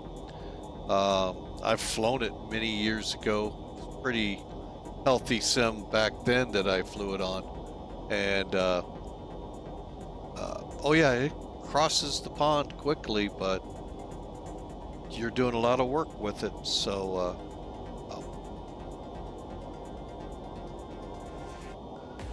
well, we'll take a look at it. I've got other things pressing that I need for getting this stream more solid on the internet side. So once that's figured out, then we can start looking at adding on.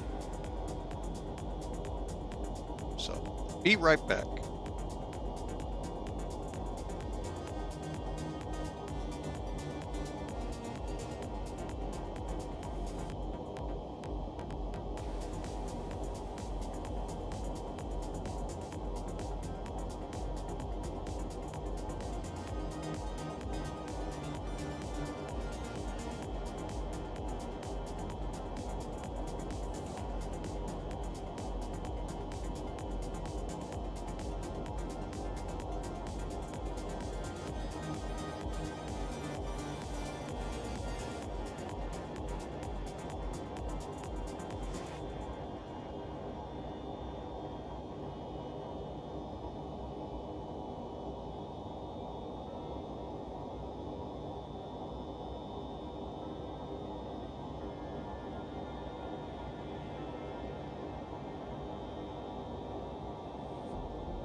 Alright folks, sorry for that. Back, and real quick here.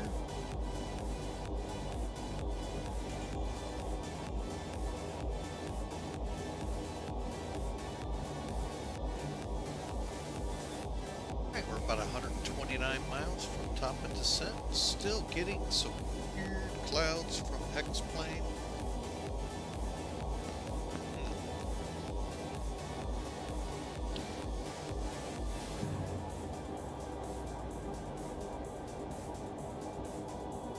Can I upload flight plans into the INS? Are we talking this plane, or what plane are we talking about?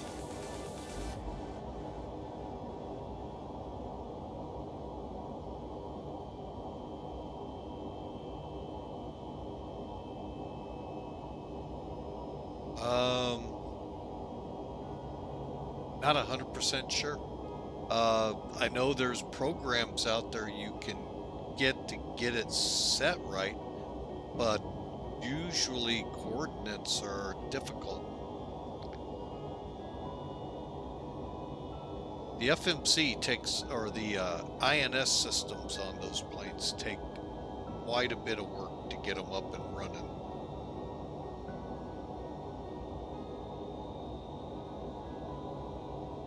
Alright, so I'm going to get this ready to go here. So descent checks will start.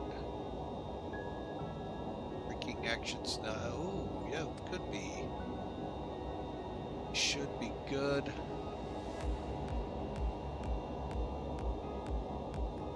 Alright, so we'll start the descent checks here. You.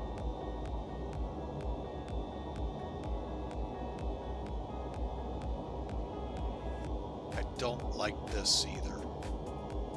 This ghosting of where they're at versus what the airplane's showing.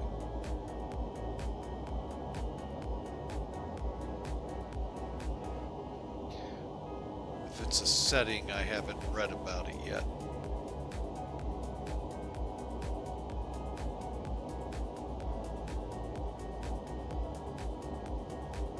Definitely some interesting clouds on this run.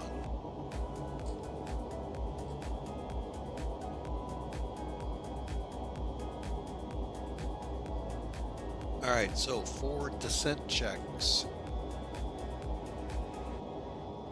EAD and system status will be checked. Landing data's checked, and we'll get that. Oh, that's right, I gotta plug that in. Ah.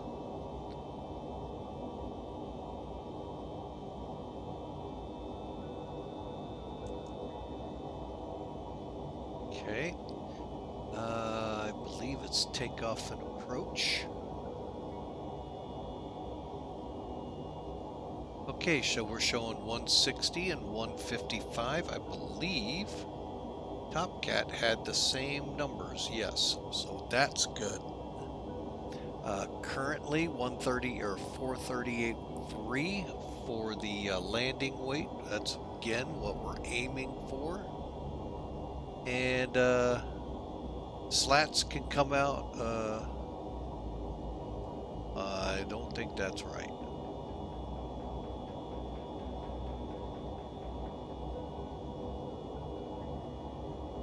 Saying we can the minimum speed to extend is 169.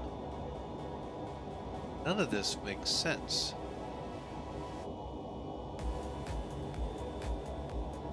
Huh. Alright, well, we'll go with what we have. So we'll put that over on this side. Keep the perf page up. And we're going to set for descent.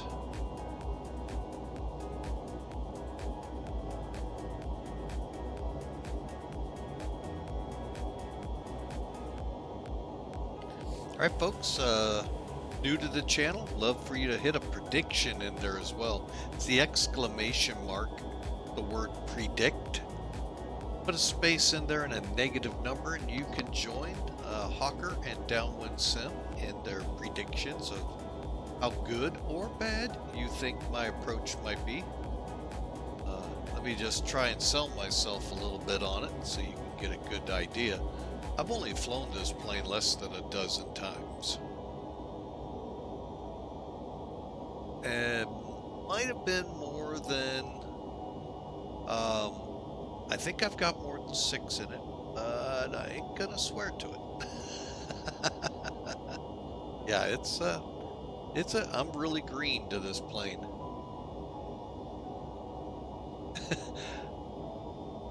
Do you get free ice cream? Well, let's put it this way. No.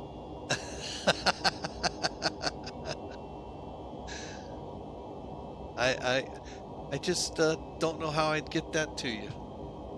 I don't know if it would make it in this heat to you without melting. Read the chat above. I love when I miss things.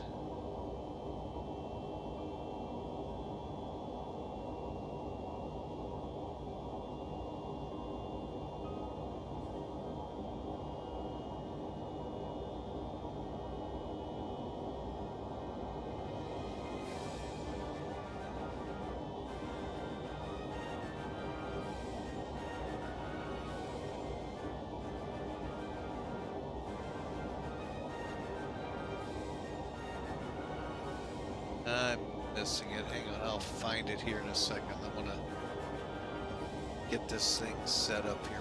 We got 75.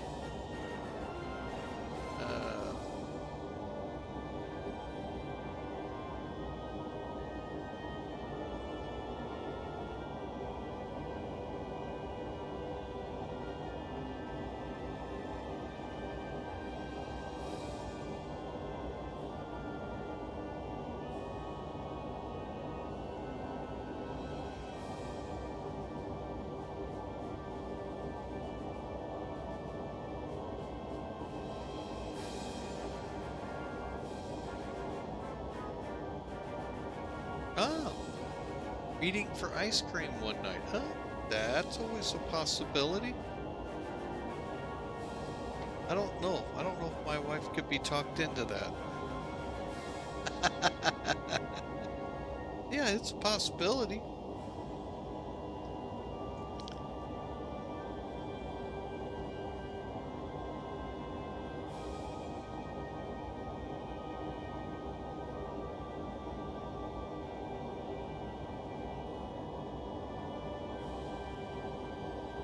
Alright, by the way, folks, there's our top of descent queue right there. Again, if you fly Airbus, folks, almost exactly displayed the same. Just some variations to it here on the screen. So yeah, I mean, you know, in Airbus, you've already gotten one of the big hurdles jumped.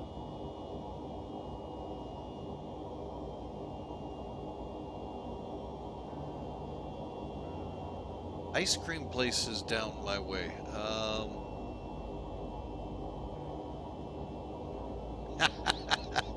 Just for you northerners. I mean, other than Ted Drew's, we hit Dairy Queen for the most part.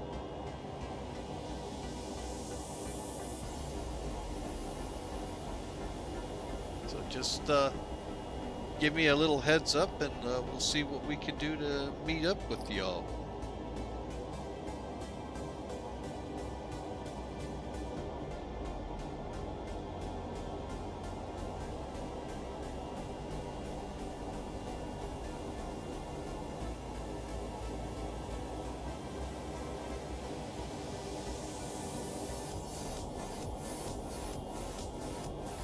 All right, so we are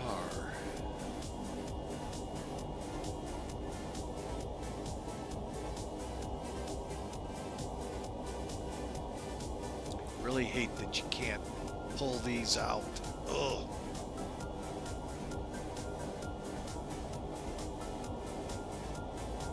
This is not where I'm at. There we go, GURGE, then CAE, and then we start down.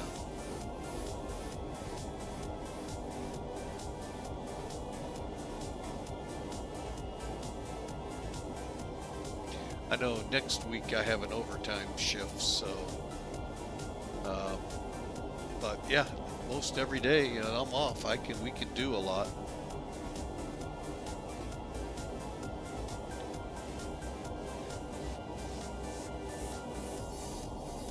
Okay, so 21, I think was the first one.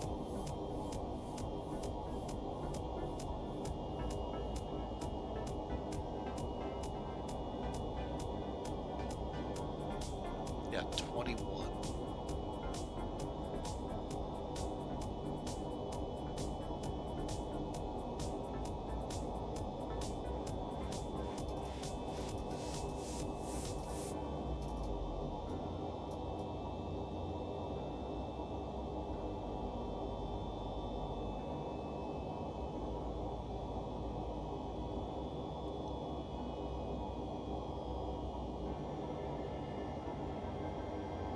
That just kind of bothers me here. Slat extension minimum 169. VIYAP is 160. That just makes no sense. I'm gonna have to relook at the book and see what that's actually telling me.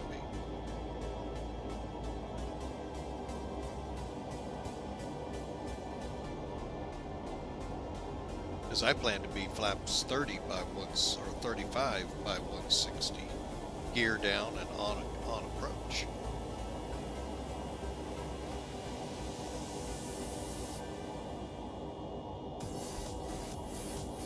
And I'm gonna tell you, this looks really good.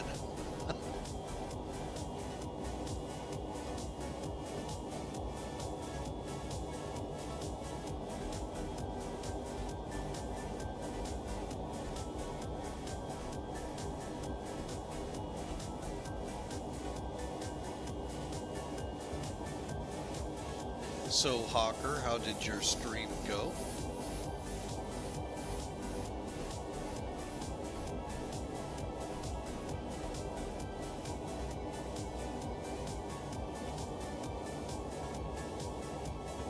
Good to hear, good to hear.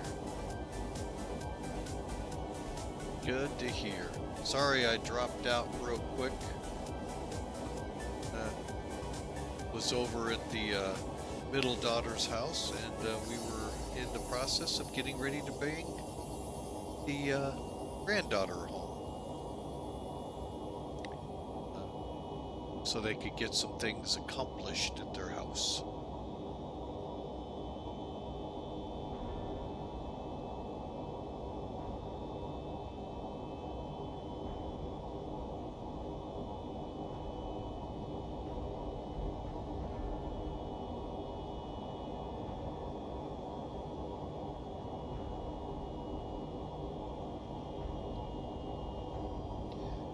Okay.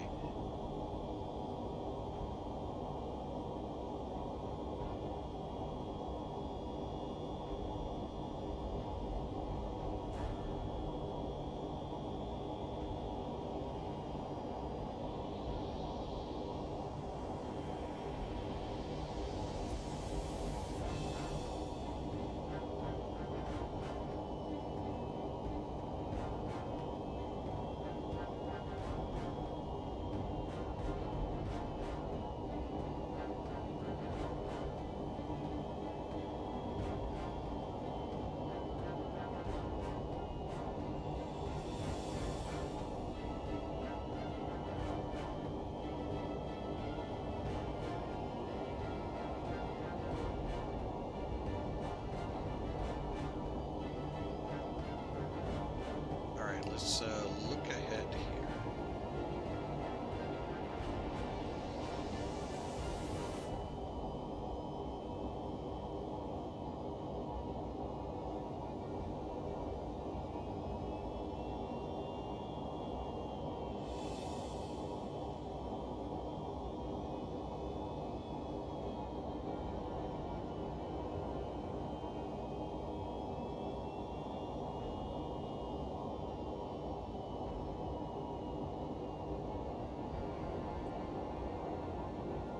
I mean, the clouds out here are not perfect by any stretch of the imagination, but boy, they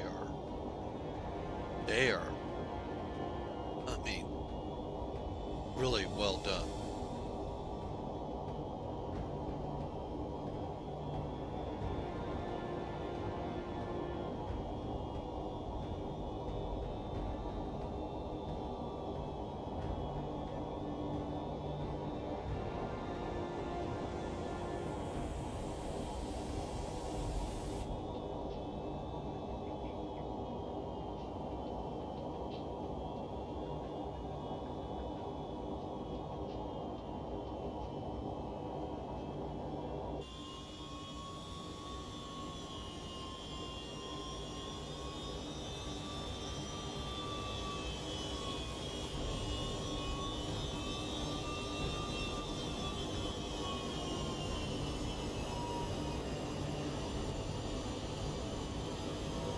Ah, there's some pyramid clouds.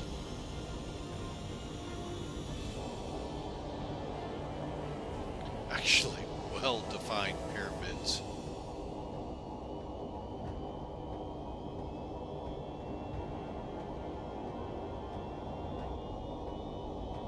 Usually it's just kind of dotted clouds, but wow.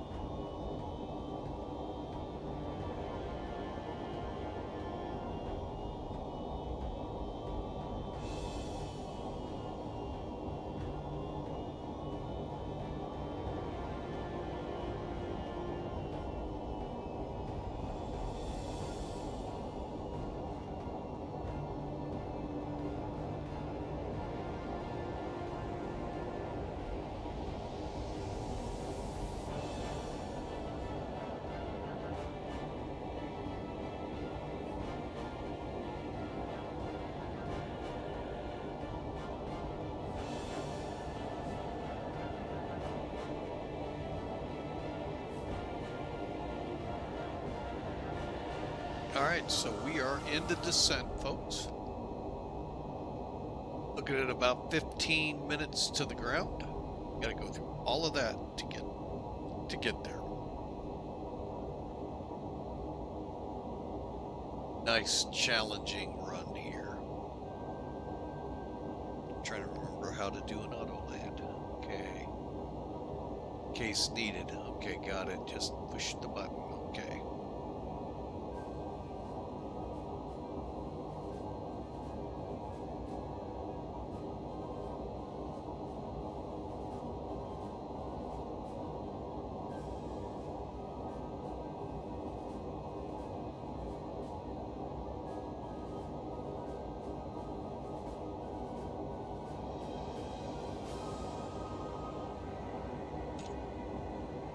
Alright, let's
looking for window shades to try to make it easier to read these gauges.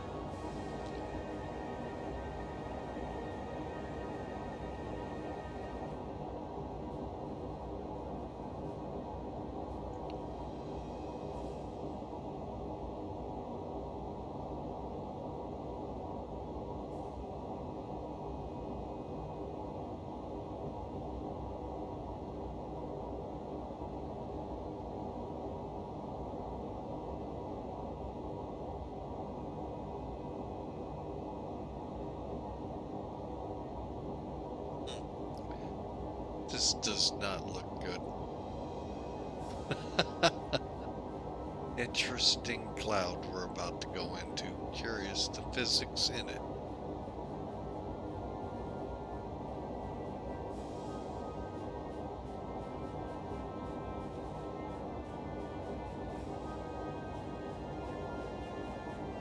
Well, that wasn't much. Nice and ominous looking on the outside. Get inside, there's nothing. Oh well. Here I was thinking we're getting ready to get into something good. Alright, so continuing our descent, landing data is checked and set. Windshield anti-ice on.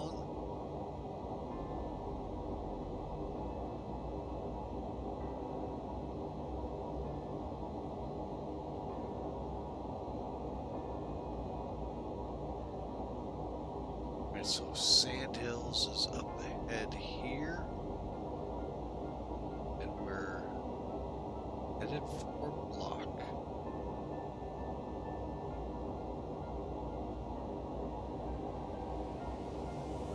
Again, folks, I hope you enjoy the stream. If you do and you're new, hey, I'd love for you to smash that follow button so you can follow along with our adventures. Maybe adjusting flight times because of internet issues. I have, knock on wood, we have had a great blessed flight here. So the internet issues that plague us by day, which is weird because internet usage at night is a lot higher than by day. So oh well, I'll never be able to explain it, so. Alright, so let's go ahead and dial down.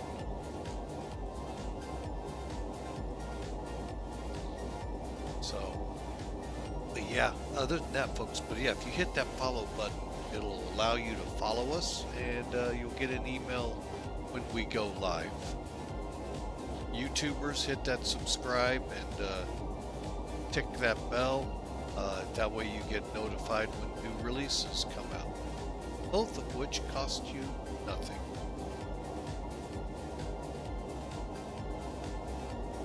So for us, we're about to cross Tenney, which is on the arrival. Sandhills is 35 miles ahead of that. And then we're headed to Block and LIB VOR. Bring this three-holer in for a landing.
Okay, let's get started down so we can get this 10,000 feet out from under us and get into Block at a good altitude.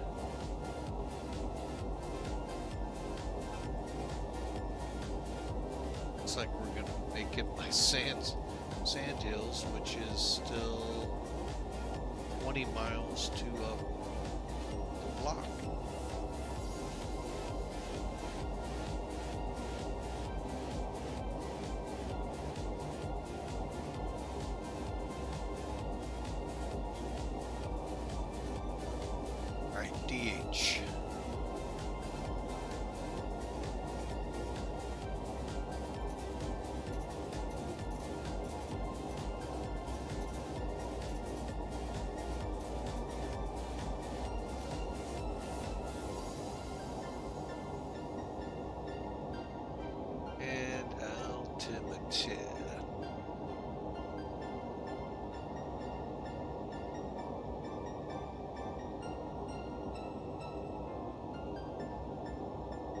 set 3014.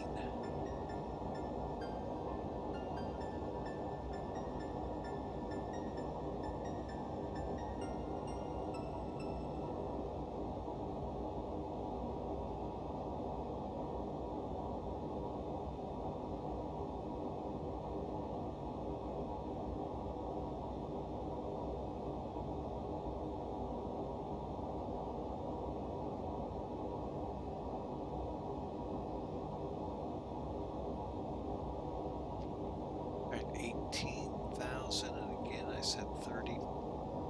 Okay.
Okay, we're starting to get into this lovely weather.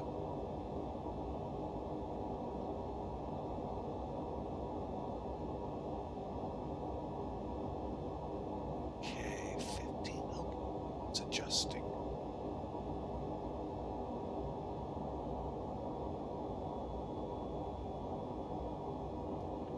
And it's saying 77,000 at lib. 37 on the outbound Aiken. Okay, and we'll descend down to 2,900 feet.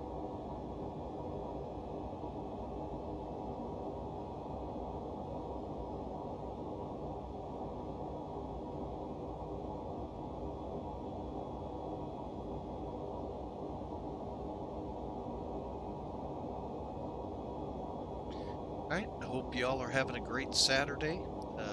Memorial Day weekend here in the States. 3-day weekend for a lot, not me, but for a lot, and you enjoy. Hope you remember those who have fallen to give you the rights you sometimes misuse, but that is the rights they gave you. So enjoy your holiday, folks. And it's the official, unofficial, my bad, unofficial start to summer.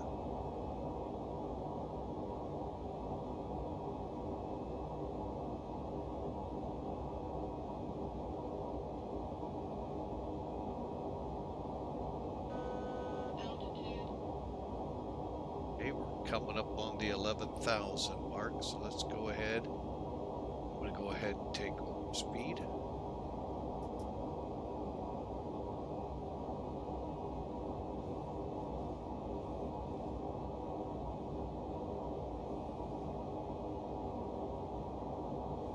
Okay. Need to, we'll begin kicking in. Looks like we will.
Okay, we're direct lift now.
Okay.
Okay, next turn's coming up here in point 4.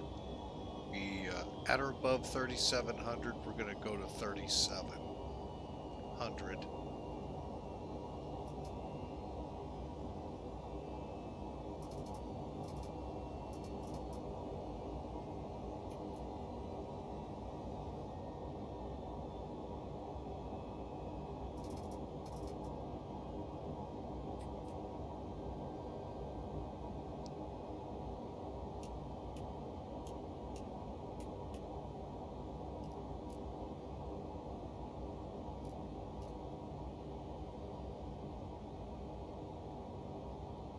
Okay. Let's go ahead and drop it.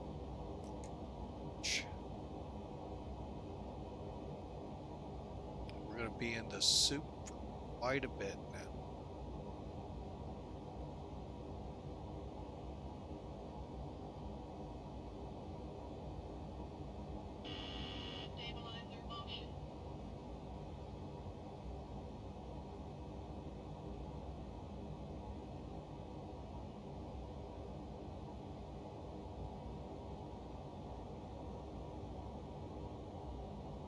Okay.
Okay. Kind of keeping it in close so you all can get a better feel for what's going on. Current weather that I got as of 0154, about an hour old now. 05014, gusty winds to 21, and rain broken at 3,100 feet. So we'll see how that translates. But basically, we're going to level off here at 3,100 feet. At Pagan, track out to here, take the turn, look around, and grab the ILS inbound.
Wow, we are like right at the base. Ooh.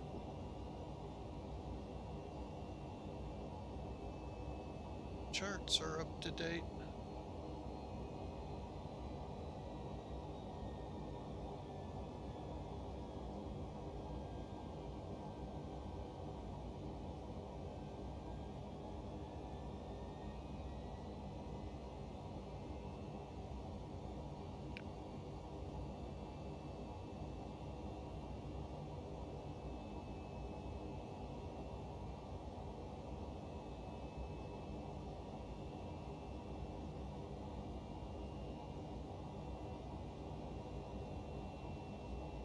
Actually, the rain appears here on Sim Toolkit real quick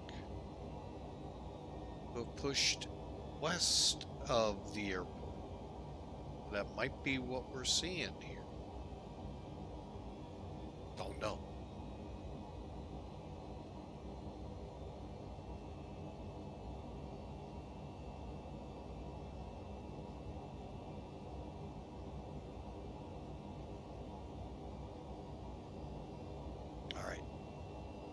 Now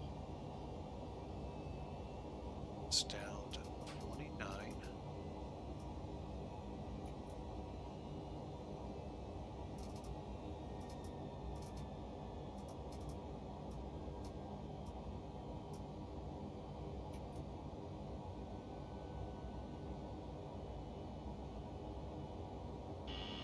Stabilizer motion.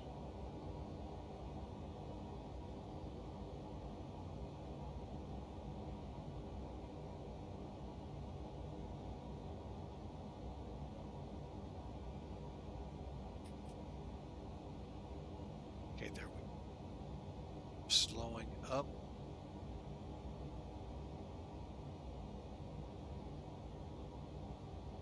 All right, so we are now approach.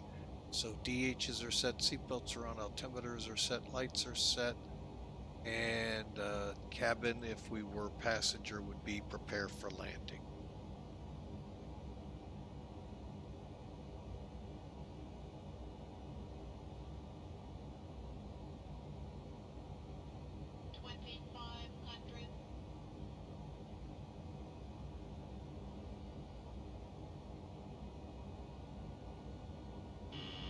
Stabilizer motion.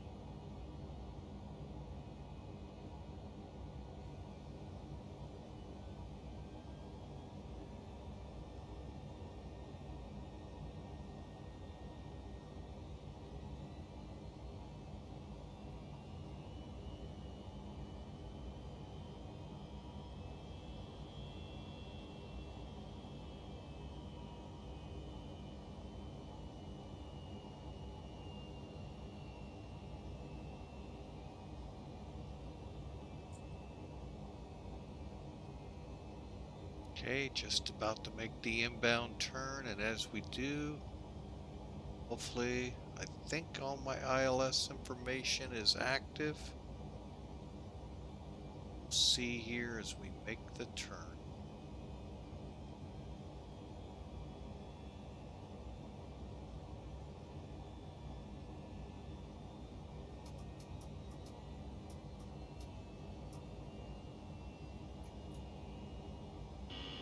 Stabilizer motion.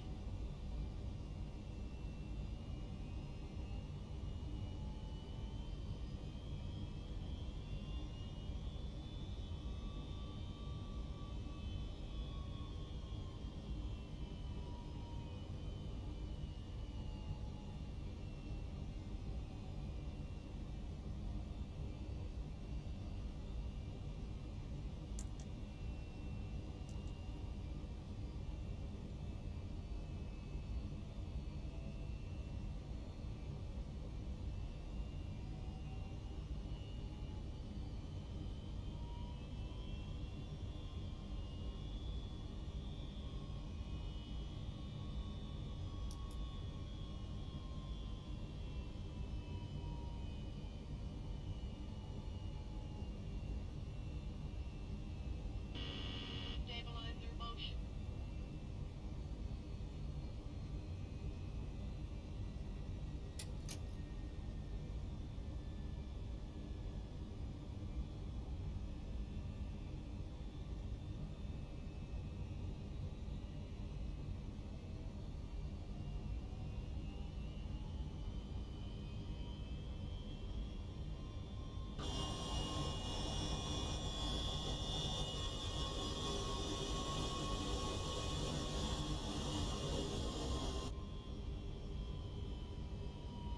Okay, we're on localizer.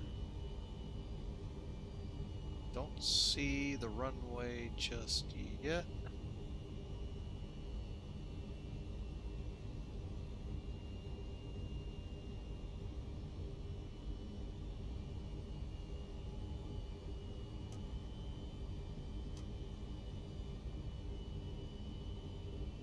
Need to see what fast is.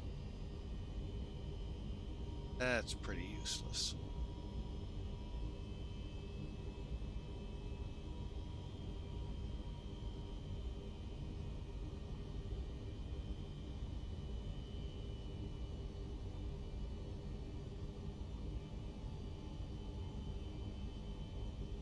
Right.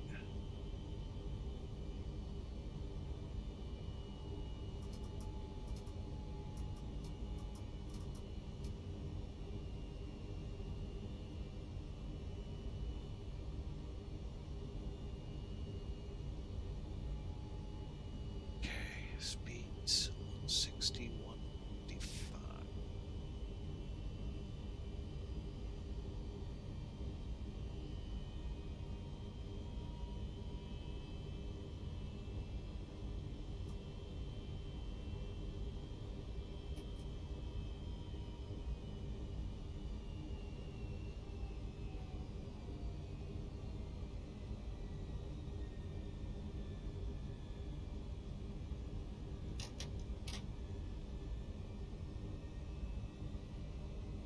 Hey, here comes the glide slope. So yeah, everything looks good.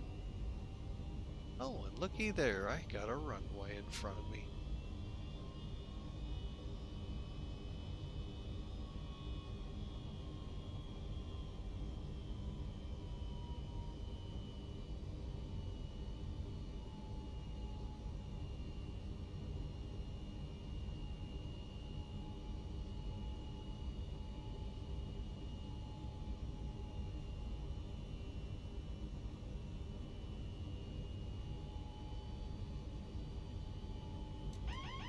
Autopilot.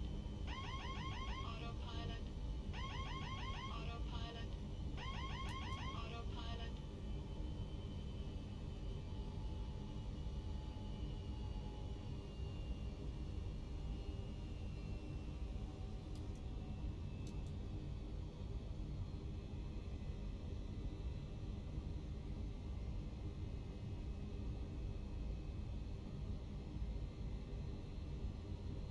Aircraft's mine.